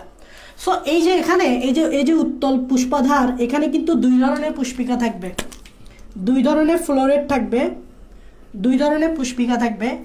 একটি হচ্ছে কেন্দ্রের দিকে, একটি হচ্ছে কেন্দ্রের দিকে, কেন্দ্রে নলাকৃতি, নলাকৃতি মানে বুঝতে তো নলের মতো নলাকৃতি মধ্য পুষ্পিকা থাকবে, নলাকৃতি মধ্য পুষ্পিকা থাকবে, ইংরেজিতে বলে ডিস্ক ফ্লোরেট। আরেকটা হচ্ছে বাইরের দিকে, বাইরের উভয় প্রান্তে, বাইরের উভয় প্রান্তে জিহ্বা আকৃতি, জিহ্বাকৃতি পুষ্পিকা থাকবে। জিহ্বা, জিহ্বা, আমাদের যে জিহ্বা আছে, জিহ্বা, এই জিহ্বা, এটাকে ইংরেজিতে বলে রে ফ্লোরেট। দেখো একটা থাকবে কেন্দ্রে নলাকৃতি মধ্য পুষ্পিকা, যেহেতু মাঝখানে থাকবে তাই মধ্য, আর উভয় প্রান্তে থাকবে, যেমন এটা একটা প্রান্ত, এটা একটা প্রান্ত, এটা একটা প্রান্ত। দেখো এই দুইটা প্রান্তে এভাবে, দেখো এই দুইটা প্রান্তে এভাবে জিহ্বার মতো দুইটা পুষ্পিকা, দেখছো জিহ্বার মতো দুইটা পুষ্পিকা উভয় প্রান্তে। ওকে, এগুলাকে বলে জিহ্বাকৃতি পুষ্পিকা। আর মাঝখানে যে এরিয়াটা আছে, এখানে এই নলাকৃতি মধ্য পুষ্পিকা থাকবে। যেমন এভাবে নলের মতো করে, এভাবে নলের মতো করে মধ্য পুষ্পিকা দিবা, এভাবে নলের মতো করে মধ্যপুষ্পিকা দিবা। এই যে এগুলো হচ্ছে মধ্যপুষ্পিকা, নলের মতো করে কি দিবা, মধ্যপুষ্পিকা দিবা। তাহলে এই যে এগুলো হচ্ছে কি, এগুলো হচ্ছে কি, এগুলো হচ্ছে মধ্যপুষ্পিকা, আর এই দুইটা হচ্ছে জিহ্বা আকৃতির পুষ্পিকা। আশা করি বুঝতে পারছো। এখন দেখো এই মঞ্জুরি দ্বন্দ্ব যদি থাকে, ওখানে মঞ্জুরি পত্র থাকবে না, মানে গ্লুম থাকবে না। একটু আগে আমরা তোমাদেরকে স্পাইকলেটে গ্লুম দেখাইছি না, এখানেও কিন্তু গ্লুম মানে মঞ্জুরি পত্র থাকবে। মঞ্জুরি পত্র আরেকটা নাম আছে, এটাকে ব্র্যাক্টো বলে। দেখো অনেক শব্দ দিয়ে আমরা এটাকে এক্সপ্রেস করতে পারি। আমরা একটু আগে গ্লুম বলছি, গ্লুম মানে মঞ্জুরি পত্র বলছি। আবার তুমি চাইলে মঞ্জুরি পত্রকে ইংরেজিতে ব্র্যাক্টো বলতে পারো, ব্র্যাক্টো মানে মঞ্জুরি পত্র। সো এখানে কিন্তু মনে রাখবা এভাবে কিন্তু মঞ্জুরি পত্র থাকবে, এখানেও কিন্তু এভাবে কি থাকবে বলো, মঞ্জুরি পত্র থাকবে। এই যে এভাবে মঞ্জুরি পত্র থাকবে। এই যে একটু আগেই তোমাদেরকে তো আমি বলছিলাম মঞ্জুরি পত্র।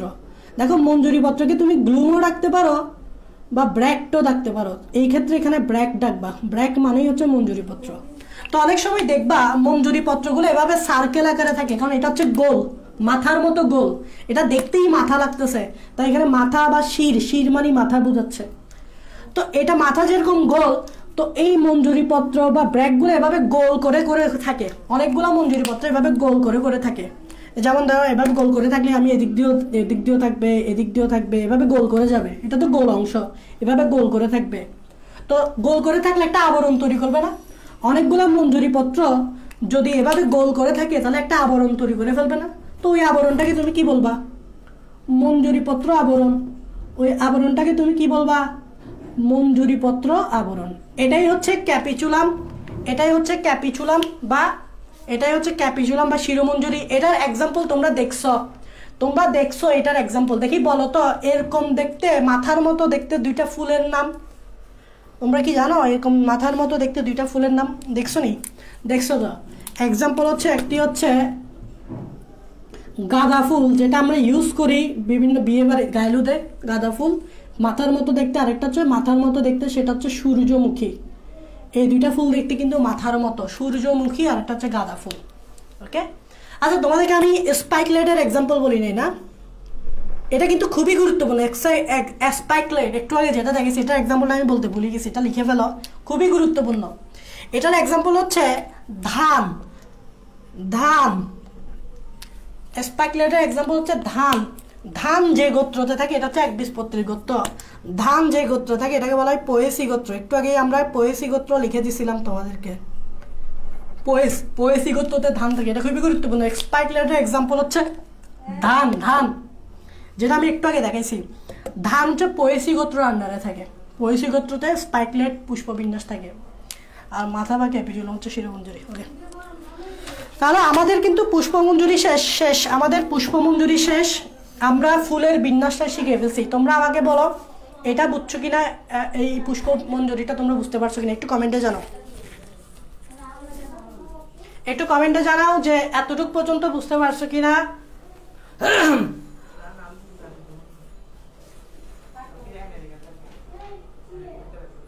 বুঝছি, ওকে, তোমরা বলতেছো বুঝছি, আসলে এগুলো তো সোজা অনেক। শেষ, পুষ্পমঞ্জুরি শেষ। এই টপিকটা কিন্তু পড়বা, এখান থেকে কিন্তু অনুধাবনমূলক প্রশ্ন আসতে পারে, চিত্রসহ অনুধাবনমূলক প্রশ্ন আসতে পারে। সো এগুলো তোমরা একটু কি করে ফেলবা, পড়ে ফেলবা, এগুলো একটু তোমরা কি বলবা। এবার আসো আমরা একটু ফুল সম্বন্ধে জানবো। আমরা তো ফুল কিভাবে বিন্যস্ত হয় সেটা শিখে ফেলছি, এখন আমরা একটু ফুল সম্বন্ধে জানবো। আমরা এখন একটু কি সম্বন্ধে জানবো? ফুল সম্বন্ধে জানবো। আমরা এখন একটু ফুল সম্বন্ধে জানবো। দেখো ভাই, একটা ফুল আঁকি আগে, এদিক দিয়ে একটা ফুল আঁকি ছোট করি।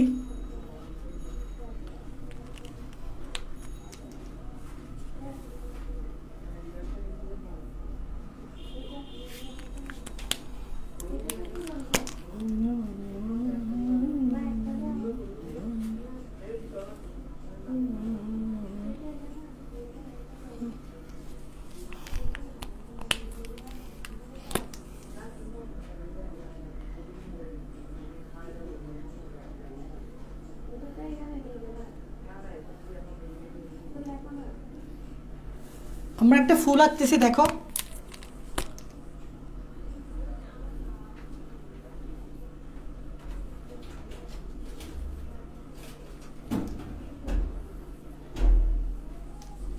এভাবে আমরা একটা ফুল আঁকলাম, হ্যাঁ খুব বিশ্রী এসে ফুলটা না, এভাবে আমরা একটা কি আঁকলাম, ফুল আঁকলাম।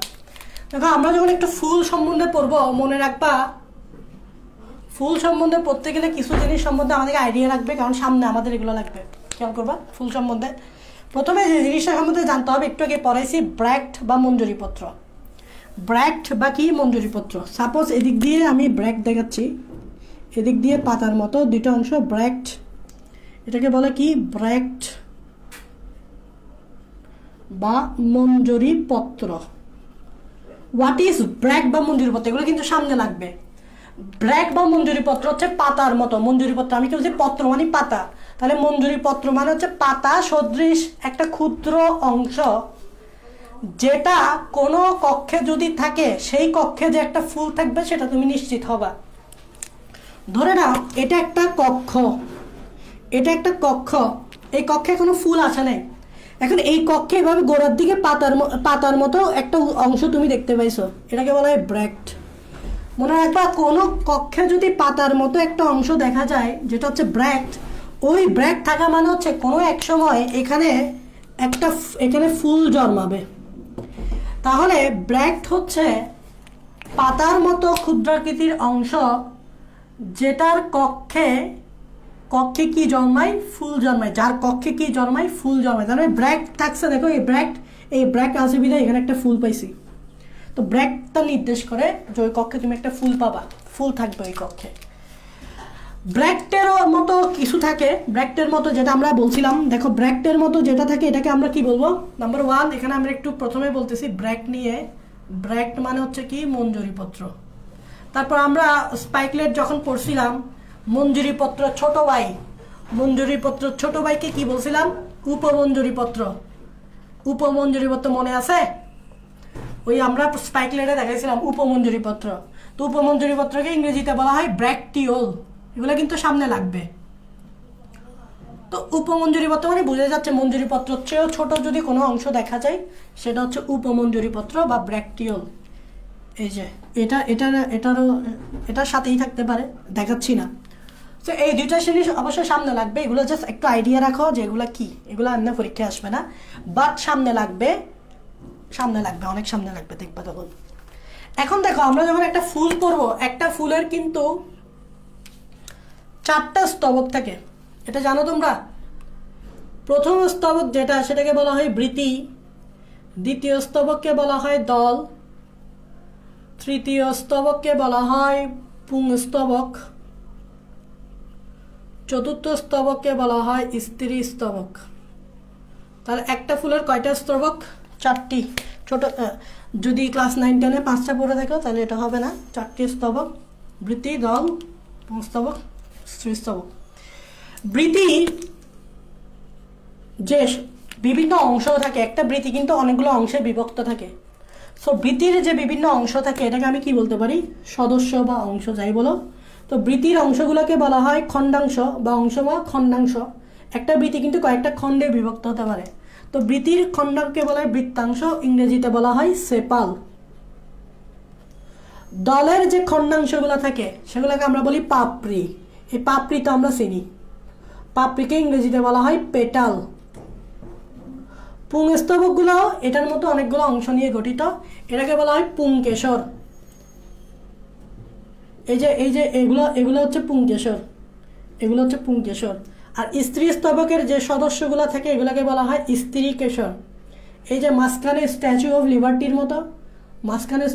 লিবার্টির মতো যেটা খাড়াই আছে এটা হচ্ছে স্ত্রী কেশর, ঠিক আছে। তাহলে একটা ফুলের কয়টা স্তবক, 4টা স্তবক। এই বৃতির যে অংশগুলো থাকে খণ্ডাংশ বা সদস্য এগুলো বলে বৃত্তাংশ বা সেপাল, দলের সদস্যগুলো বলে পাপড়ি বা পেটাল, পুংস্তবককে বলে পুংকেশর বা পুংকেশর, আর স্ত্রী স্তবককে বলে স্ত্রী কেশর, এগুলো লাগবে। তারপর আমরা আরেকটা জিনিস পড়েছিলাম, মনে করে দেখো পুষ্পপুট পড়েছিলাম না, এই পুষ্পপুট পড়েছিলাম না, এটাও কিন্তু সামনে লাগবে। পুষ্পপুটের সদস্য কি ছিল, টেপাল, মনে করে দেখো, এটা কিন্তু আমি পড়াই দিছি। পুষ্পপুট বা লডিকিউল বলছিলাম, মনে করে দেখো যখন স্পাইকলেটে ডায়াগ্রামের চিত্র আঁকাইছিলাম তখন এখানে পুষ্পপুটের কথা বলছিলাম কি না। সো পুষ্পপুটটাও মাথায় রাখতে হবে। পুষ্পপুটের সদস্যগুলো কি, টেপাল, 2টা টেপাল দেখেছিলাম, মনে করে দেখো।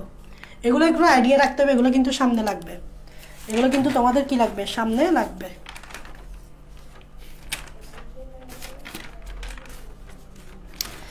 এখন দেখো এই যে বৃত্তি আর দল যখন আমরা পড়ব, এই যে বৃত্ত অংশ, এই অংশটা দেখো খুবই ইম্পর্টেন্ট। এই বৃত্তি বা দলের বৃত্ত অংশ বা সেপাল বা পাপড়িগুলা কিভাবে সাজানো থাকে খেয়াল করবা। একটা ফুলের কিন্তু অনেকগুলা পাপড়ি থাকতে পারে, একটা ফুলের কিন্তু অনেকগুলা বৃত্ত অংশ থাকতে পারে। তো ওই অনেকগুলা বৃত্ত অংশ বা অনেকগুলো পাপড়ি, এই দুইটা কিভাবে সাজানো আছে সেটা আমাদের জানতে হবে। সো কিভাবে সাজানো আছে এটাকে বলা হয় এস্টিভেশন। এই প্রসেসটাকে বলা, এই প্রক্রিয়াটাকে বলে যেভাবে সাজানো থাকে সেটাকে বলে এস্টিভেশন, বা বাংলায় বলে পুষ্পপত্র বিন্যাস। বাংলায় বলে পুষ্পপত্র বিন্যাস। তাহলে এস্টিভেশন বা পুষ্পপত্র বিন্যাস মানে কি তোমরা শিখে ফেলছো।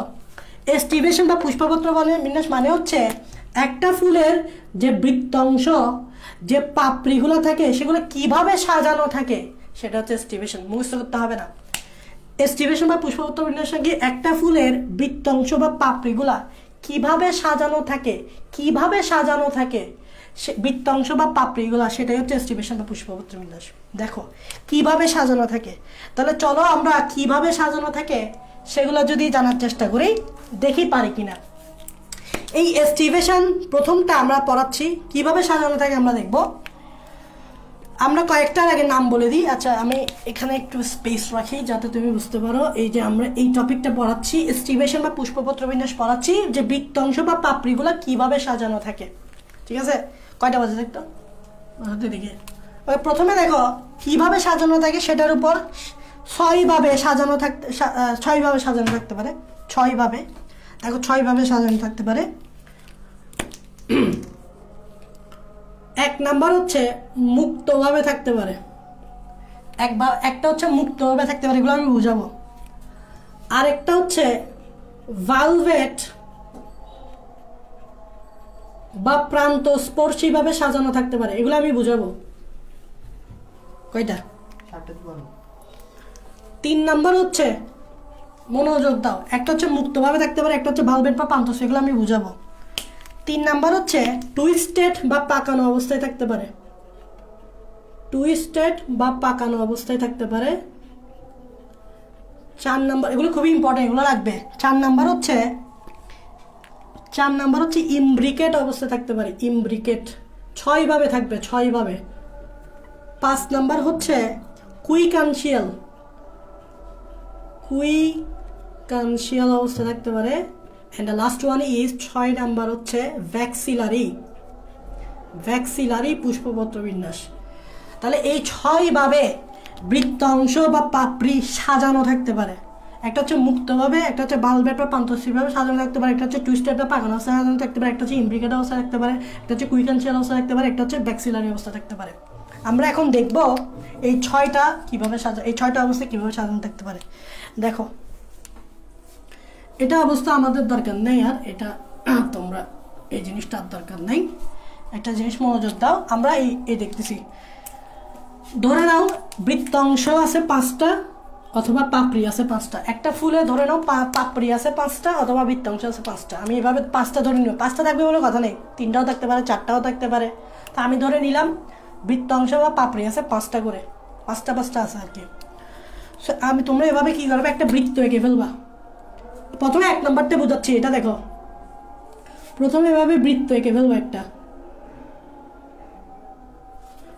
বৃত্ত এঁকে বা আস্তে আস্তে এভাবে গ্যাপ দিবার চেষ্টা করবে। এই যে এভাবে গ্যাপ দিয়ে এই যে একটা পাপড়ি এঁকে ফেলবা। এই দেখো, একটা পাপড়ি এঁকে ফেলছি, এটা হচ্ছে একটা পাপড়ি বা একটা বৃত্ত অংশ, বা একটা পাপড়ি এঁকে ফেলছি। এবার আরেকটু গ্যাপ দাও, আরেকটু গ্যাপ দাও, একটু খেয়াল করো, আরেকটু গ্যাপ দাও, এই যে আরেকটু গ্যাপ দাও, আরেকটু গ্যাপ দিয়ে এটা এই যে পেয়ে গেলাম। এবার আরেকটু গ্যাপ দাও, এই যে পেয়ে গেলাম 3টা। আরেকটু গ্যাপ দাও, এই যে পেয়ে গেলাম 4টা। আরেকটু গ্যাপ দাও, এই যে পেয়ে গেলাম 5টা। তাহলে দেখো আমরা কয়টা বৃত্তি আঁকলাম বা বৃত্ত অংশ আঁকলাম বা পাপড়ি আঁকলাম, 5টা বৃত্ত অংশ আঁকলাম। এখন খেয়াল করো, এই বৃত্ত অংশ বা এই পাপড়ি আর এই পাপড়ি পরস্পর থেকে মুক্ত। এই প্রান্ত আর এই প্রান্ত দেখো যুক্ত না, আলাদা আলাদা। এই প্রান্ত খোলা, এই বৃত্তাংশ বা এই পাপড়ির এই প্রান্ত খোলা, এই প্রান্ত খোলা, এই বৃত্তাংশ বা এই পাপড়ির এই প্রান্ত খোলা, এই প্রান্ত খোলা, খোলা মানে মুক্ত।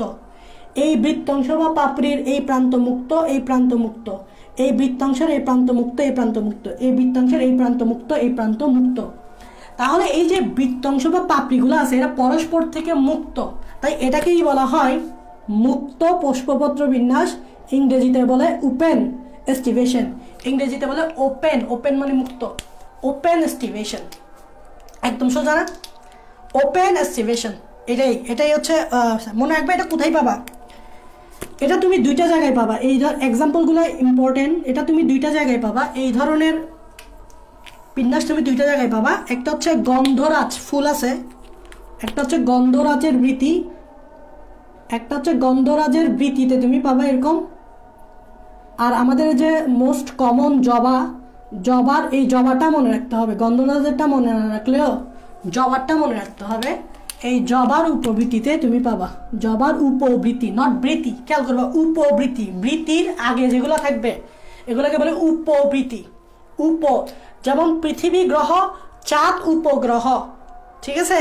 চাঁদ পৃথিবীকে ঘুরে ঘুরে কেন্দ্র করে ঘুরে, তাহলে চাঁদ মোটামুটি আগে, পৃথিবী পরে, তাহলে বৃত্তির পরে আগে যেটা থাকে সেটা হচ্ছে উপবৃত্তি। সো জবার উপবৃত্তি এবং গন্ধরাজের বৃত্তিতে এই ধরনের দেখবা, হ্যাঁ, এই ধরনের পুষ্পপত্র বিন্যাস তুমি দেখতে পাবা। এবার আসো এই ভালভেট বা প্রান্তস্পর্শী, তুমি যদি মুক্ত পারো তাহলে তুমি ভালভেট বা প্রান্তস্পর্শী পাবা। দেখো ডিপ মিনিং দেখো, প্রান্ত, প্রান্ত মানে তো চিনো স্পর্শী, তার মানে প্রান্ত স্পর্শ করে, খেয়াল করবা।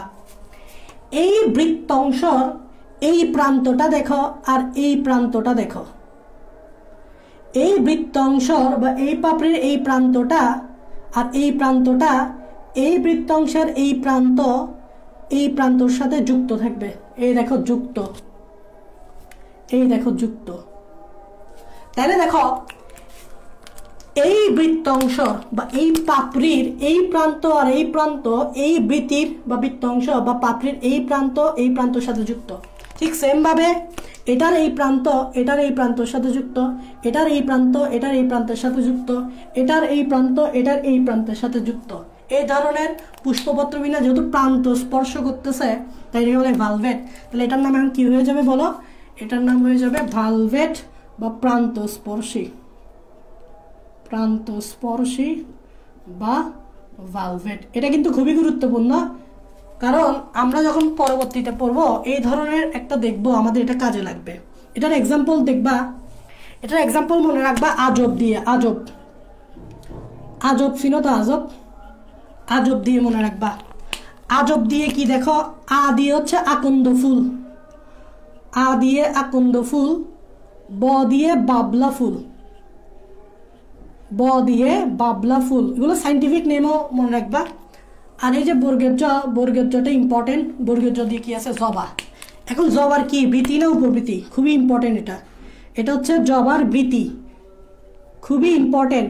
জবাকে সাইন্টিফিক নেম কি জানতো? হিবিস্কাস রোজা সিনেনসিস। জবার সাইন্টিফিক নেম হচ্ছে হিবিস্কাস রোজা সিনেনসিস। খেয়াল করো, জবার উপবৃত্তি ছিল, খেয়াল করবা, এই মুক্তটা ছিল জবার উপবৃত্তি, এটা মনে রাখবা, সামনে লাগবে এগুলা। এটা ছিল জবার উপবৃত্তি, জবার উপবৃত্তি, খেয়াল করবা, এটা ছিল জবার উপবৃত্তি। আর এটা হচ্ছে জবার বৃত্তি, এটা হচ্ছে জবার বৃত্তি। জবার বৃত্তি হচ্ছে এভাবে থাকবে, জবার বৃত্তি এভাবে থাকবে, আর জবার উপবৃত্তি এভাবে থাকবে। এই দেখো জবার বৃত্তি হচ্ছে প্রান্তস্পর্শী আর জবার উপবৃত্তি হচ্ছে মুক্ত। এগুলো কিন্তু সামনে আমাদের এই ইনফরমেশনগুলো মনে রাখতে হবে, কারণ সামনে যখন আমরা পুষ্প প্রতীক, পুষ্প সংকেত পড়বো তখন আমরা দেখবো যে জবার উপবৃত্তি হচ্ছে এরকম, জবার বৃত্তি হচ্ছে এরকম। এগুলো আমাদের পুষ্প প্রতীক আঁকতে সুবিধা হবে। তাহলে আর আছে টুইস্টেড পাকানো, এই চার ধরনের। আমরা এই চার ধরনেরটা দেখি, চার ধরনেরটা কিভাবে করা যায়। দেখো এখানে আমরা এভাবে মুছে দিই, এভাবে মুছে দিই, এভাবে মুছে দিই, এভাবে মুছে দিই। দেখো এই যে বৃত্তি বা পাপড়িগুলো আছে এগুলো এবার কি হবে? টুইস্টেড বা পাকানো। টুইস্টেড বা পাকানো মানে কি? দেখো এটার যে একটা প্রান্ত, এটার একটা প্রান্ত আরেকটা প্রান্তের নিচে ঢাকা থাকবে। একটু খেয়াল করো, দেখো এই বৃত্তিটা দেখো উপরেরটা, এটা হচ্ছে বৃত্তি বা পাপড়ি। বৃত্তাংশ বা পাপড়ি, এই পাপড়ির এই প্রান্ত এই প্রান্ত দুইটা প্রান্ত, এই পাপড়ির দুইটা প্রান্ত, এই পাপড়ির দুইটা প্রান্ত, এই পাপড়ির দুইটা প্রান্ত, এই পাপড়ির দুইটা প্রান্ত। তো মনে রাখবা একটা পাপড়ির একটা প্রান্ত ঢাকা থাকবে আর একটা প্রান্ত খোলা থাকবে। খেয়াল করবা এই পাপড়িটাই দেখাচ্ছি প্রথমে, এই পাপড়ি, এই পাপড়ির এই প্রান্ত আপাতত দোনোটা খোলা, তা আমি এই দোনোটা খোলা রাখবো না। আমি কি করব জানো, এই দেখো আমি কি করব, দেখো এই পাপড়ি খেয়াল করবা, এই পাপড়ির এই প্রান্তটা আমি বাইরে রাখবো, এই প্রান্তটা ভিতরে রাখবো। তাহলে বাইরে রাখলে দেখো আমাকে কি করতে হবে, দেখো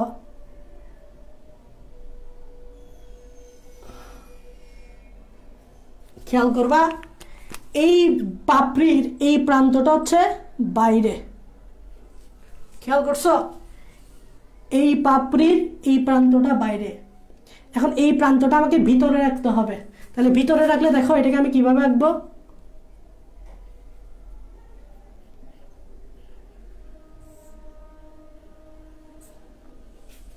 তাহলে দেখো এই পাপড়ির এই প্রান্তটা বাইরে আর এই প্রান্তটা হচ্ছে ভিতরে, এই দেখো এটার ভিতরে ঢেকে গেছে, এই যে এটা ভিতরে এটা বাইরে। তার মানে মনে রাখবা একটা প্রান্ত, প্রত্যেকটা পাপড়ি বা প্রত্যেকটা বৃত্তাংশের একটা প্রান্ত বাইরে থাকবে, একটা প্রান্ত ভিতরে থাকবে সবগুলোর ক্ষেত্রে। তাহলে তুমি দেখো বাকিগুলো করে এবার এবার এটা দেখো, এটা তো ভিতরে আছে, দেখো এই প্রান্তটা এটার ভিতরে আছে কিন্তু এটা বাইরে রাখতে হবে। তাহলে বাইরে রাখলে আমি এটা কিভাবে রাখবো, এটা যদি বাইরে রাখি তাহলে এভাবে রাখবো,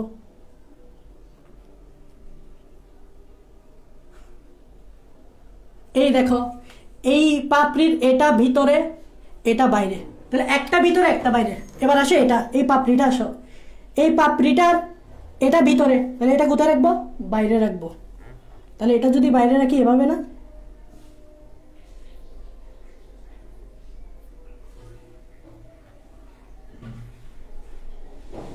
তাহলে খেয়াল করবা এই যে পাপড়িটার এটা ভিতরে এটা বাইরে। এবার আসো এই পাপড়িটা এটা ভিতরে না, তাহলে এটা কোথায় রাখবো, দেখো এটা বাইরেই আছে, তাহলে দেখো এটা বাইরে এটা ভিতরে। এবার আসো এই পাপড়িটা এটা বাইরে এটা ভিতরে। তার মানে ইমব্রিকেট টুইস্টেড বা পাকানো অবস্থায় কি করবা, প্রত্যেকটা পাপড়ির একটা প্রান্ত বাইরে রাখবা, একটা প্রান্ত ভিতরে রাখবা। প্রত্যেকটা তুমি সব দেখো, প্রত্যেকটা পাপড়ির একটা বাইরে একটা ভিতরে, এই পাপড়ির একটা ভিতরে একটা বাইরে, এই পাপড়ির একটা ভিতরে একটা বাইরে, এই পাপড়ির একটা প্রান্ত ভিতরে একটা প্রান্ত বাইরে, এই পাপড়ির একটা প্রান্ত ভিতরে একটা প্রান্ত বাইরে। বুঝতে পারছো না, একদম সোজা। এটার এক্সাম্পল তুমি মাথায় রাখবা, এটাকে বলা হয় কি, টুইস্টেড বা পাকানো, এটাকে বলা হয় টুইস্টেড বা পাকানো। এটার এক্সাম্পলটা অবশ্যই মনে রাখবা, মনে না রাখলে সমস্যা হবে। এটার এক্সাম্পল হচ্ছে জবার পাপড়ি, এই যে এখানে আমি ব্র্যাকেটে লিখতেছি সব জবা, কারণ তোমাদের বইয়ে জবা নিয়ে লাস্টে পড়তে হবে পুষ্প প্রতীকে। সো পুষ্প প্রতীক যদি পাঠতে চাও এগুলো তোমার কাজে লাগবে। পুষ্প প্রতীক জবারটাই আঁকতে হবে। সো জবারটা আঁকার সময় দেখবা তোমার জবার উপবৃত্তিকে মুক্ত অবস্থায় দিতে হবে, জবার বৃত্তিকে ভালভেট বা প্রান্তস্পর্শী অবস্থায় দিতে হবে, জবার পাপড়িকে এরকম টুইস্টেড বা পাকানো অবস্থায় দিতে হবে। তাহলে তুমি যখন জবার প্রতীক আঁকবা তখন তুমি আঁকতে পারবা। কেন জানো, কারণ তুমি এগুলো আঁকার সিস্টেম জানো। তুমি মুক্তটা আঁকতে পারো, তুমি ভালভেটটা আঁকতে পারো, তুমি টুইস্টেডটা আঁকতে পারো। সো তুমি জবার পুষ্প প্রতীক আঁকতে পারবা। দেখো জবার উপবৃত্তি আঁকার সময় এভাবে আঁকতে হবে, জবার বৃত্তি আঁকার সময় এভাবে আঁকতে হবে, জবার পাপড়ি আঁকার সময় এভাবে আঁকতে হবে। তো এই প্রথম তিনটা হচ্ছে জবার জন্য খুবই গুরুত্বপূর্ণ।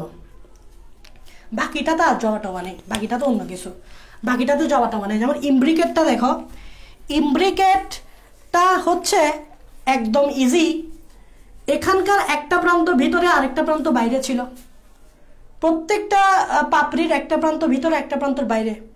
এইবার প্রত্যেকটা না দিয়ে এবার তুমি কি করবা, যে প্রথম দুটা প্রান্ত ভিতরে দিবা, প্রথম বৃত্তি একটা বৃত্তির দুইটা প্রান্ত ভিতরে দিবা, আরেকটা বৃত্তির আরেকটা প্রান্ত বাইরে দিবা। একটু আমি একটু মনোযোগ, আমি তোমাদেরকে একটু আমি বুঝাই জিনিসটা।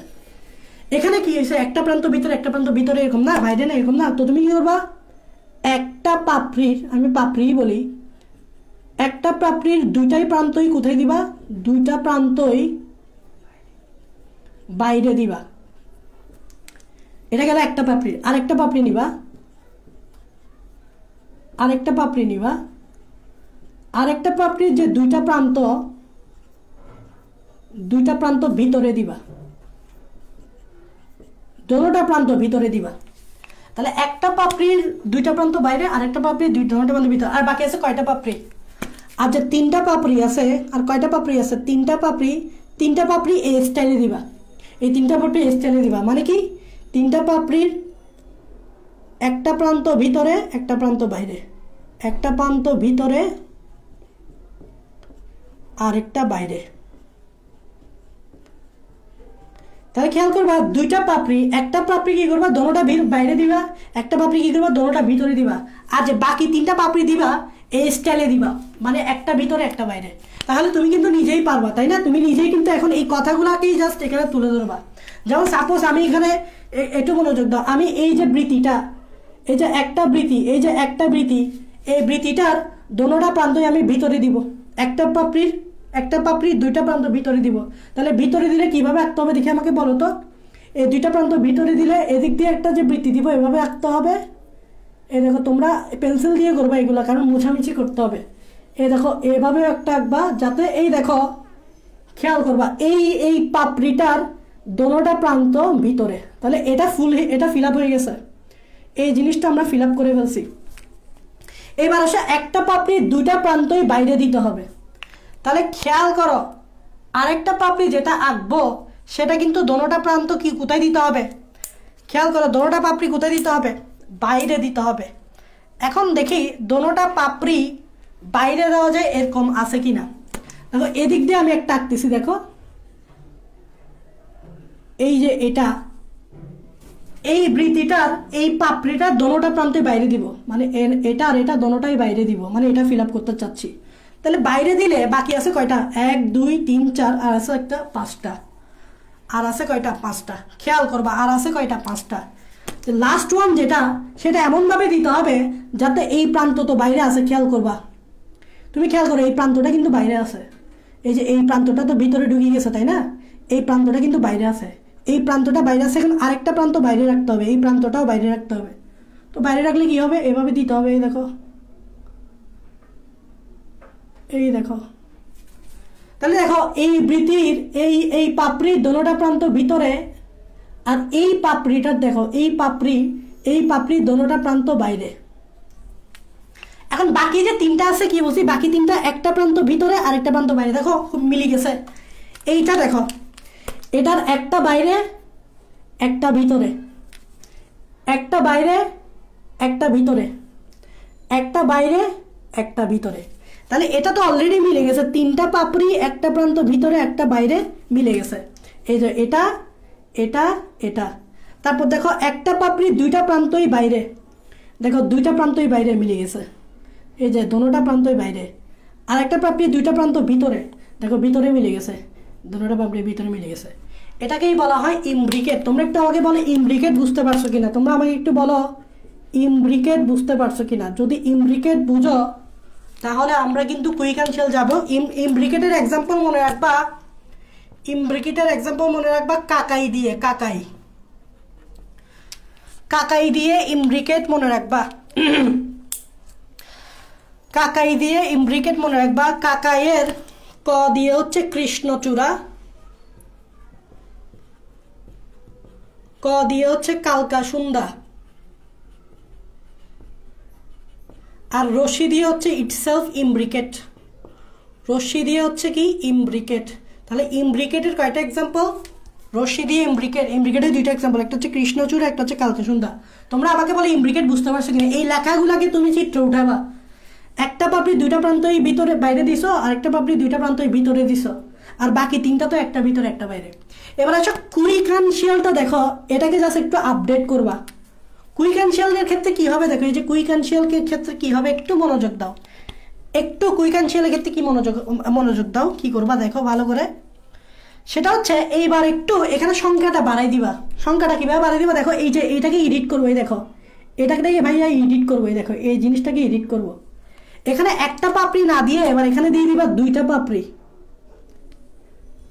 এখানে একটা পাপড়ি না দিয়ে এখানে দিয়ে দিবা দুইটা পাপড়ি, ঠিক আছে? তার মানে এবার কি করবা, দুইটা পাপড়ির দুইটা প্রান্তই বাইরে দিবা, দুইটা পাপড়ির ক্ষেত্রে বাইরে দিবা দোনোটাই, আর দুইটা পাপড়ির ক্ষেত্রে দোনোটাই ভিতরে দিবা। আর বাকি আছে কয়টা? একটা পাপড়ি। জাস্ট এডিট করছি দেখছো, এই যে একটা পাপড়ি, ওই একটা পাপড়ি একটা প্রান্তের ভিতরে একটা প্রান্ত বাইরে। এবার সংখ্যা বাড়াইছি, মানে এখানে তো একটা পাপড়ি দুইটা ভিতরে ছিল, একটা পাপড়ি দোনোটা বাইরে ছিল। এবার এরকম দুইটা দিবা, এরকম দুইটা দিবা, আরেকটা তো দেখবা যে একটা ভিতরে একটা বাইরে থাকবে। এটা তোমরা নিজেই করে ফেলবা, এটা আমি দেখাচ্ছি না, এটা তোমরা নিজে করে ফেলবা। এটাই হচ্ছে কুইকানশিয়াল। কুইকানশিয়ালের এক্সাম্পল মনে রাখবা কিভাবে, দেখো আমি আবার বলতেছি, এখানে কি করছো, একটা ভিতরে বাইরে দিছো না, এটা দোনোটা প্রান্ত ভিতরে দিছো, এটা দোনোটা বাইরে দিছো। এবার সংখ্যা বাড়াও, এবার এরকম দুইটা নিবা, এরকম দুইটা দিবা, এরকম দুইটা দিবা, তাহলে দুইটা কয়টা, চারটা, বাকি আছে একটা। ওই একটা দেখবা অটোমেটিক কি হয়ে যাবে, একটা প্রান্ত ভিতরে একটা প্রান্ত বাইরে, বই আছে পাই যাবা। এটার এক্সাম্পল হচ্ছে সরিষা পেয়ারা। সরিষা আর পেয়ারা মনে রাখবা, এটা মনে রাখবা কিভাবে, মনে রাখবা কুইন সরিষা দিয়ে পেয়ারা খায়। কুইন সরিষা দিয়ে পেয়ারা খায়। কুইন হচ্ছে কুইকানশিয়াল, সরিষা হচ্ছে সরিষা, পেয়ারা হচ্ছে পেয়ারা। তাহলে কুইন সরিষা দিয়ে পেয়ারা খায়, তাহলে কুইন দিয়ে কুইকানশিয়াল, পেয়ারা দিয়ে পেয়ারা, সরিষা দিয়ে সরিষা। আর মনে রাখবা এটা, এই জিনিসটা ফলো করলে তুমি ফিগার রাখতে পারবা। এখন আসো ভ্যাক্সিলারি, এটা হচ্ছে লাস্ট ওয়ান। ভ্যাক্সিলারিটা তুমি কিভাবে আঁকবা, ভ্যাক্সিলারির ক্ষেত্রে কি করবা দেখো, ভ্যাক্সিলারিটা একদম সোজা। ভ্যাক্সিলারি কি একদম সোজা, একটু মনোযোগ দাও। ভ্যাক্সিলারিতে এরকম একটা বড় পাপড়ি আঁকবা, এরকম একটা বড় পাপড়ি আঁকবা। এই বড় পাপড়ির আন্ডারে দুইটা ছোট পাপড়ি থাকবে, এবং একটা প্রান্ত ভিতরে থাকবে আর একটা প্রান্ত বাইরে থাকবে। এই দেখো দুইটা ছোট পাপড়ি, একটা প্রান্ত ভিতরে একটা প্রান্ত বাইরে, এটা একদম সোজা, এটার মতো সোজা নেই। দেখো এটা হচ্ছে বড় পাপড়ি, আর এই বড় পাপড়ির আন্ডারে দুইটা ছোট পাপড়ি থাকবে, তার একটা প্রান্ত ভিতরে আর একটা প্রান্ত বাইরে, একটা প্রান্ত ভিতরে আর একটা প্রান্ত বাইরে। এখন এই দুইটা ছোট পাপড়ির আন্ডারে আরো দুইটা ছোট পাপড়ি থাকবে, মানে আরো ছোট, সেম ভাবে দেখবা আরো দুইটা ছোট দিবা, একটা প্রান্ত পাপড়ি, একটা প্রান্ত ভিতরে একটা বাইরে, একটা প্রান্ত ভিতরে আরেকটা বাইরে। তাহলে তুমি খেয়াল করো, এই প্রান্তটা ভিতরে, এই প্রান্তটা বাইরে, এই প্রান্তটা ভিতরে, এই প্রান্তটা বাইরে, একদম সোজা না। একটা বড় পাপড়ি দিবা, এই বড় পাপড়ি আন্ডারে দুইটা ছোট পাপড়ি, যার একটা প্রান্ত ভিতরে একটা বাইরে, একটা প্রান্ত ভিতরে একটা বাইরে। আবার এই দুইটা ছোট পাপড়ি আন্ডারে আরো দুইটা ছোট পাপড়ি, একটা প্রান্ত ভিতরে বাইরে, একটা প্রান্ত ভিতরে বাইরে। এখন এই যে এই দুইটা প্রান্ত আছে, দেখো এই যে দুইটা প্রান্ত, এই দুইটা প্রান্ত এভাবে কাছাকাছি আসবে, কাছাকাছি এসে এভাবে যুক্ত হয়ে যাবে, প্রান্ত স্পর্শ করবে, এভাবে প্রান্ত স্পর্শ করবে।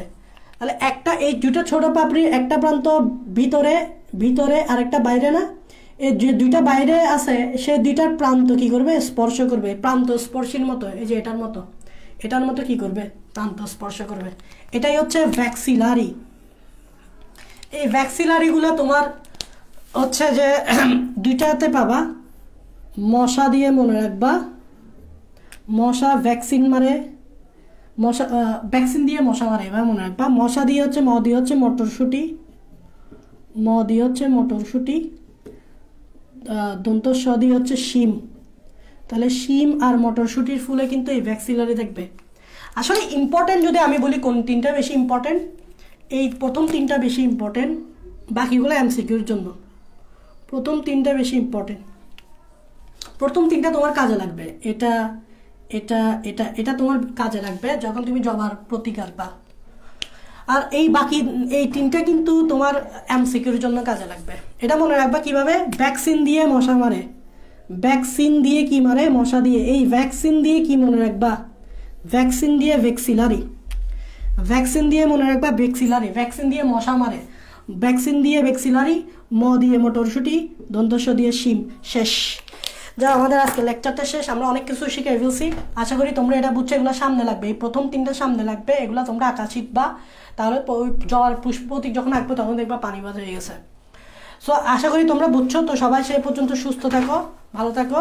এরপর আমরা নেক্সট ক্লাসে সবার সাথে দেখা হবে। আর কোনো সমস্যা থাকলে আমাকে কমেন্টে জানাও, আমি তোমাদের কমেন্ট চেক করে লাইভটা এন্ড করতেছি।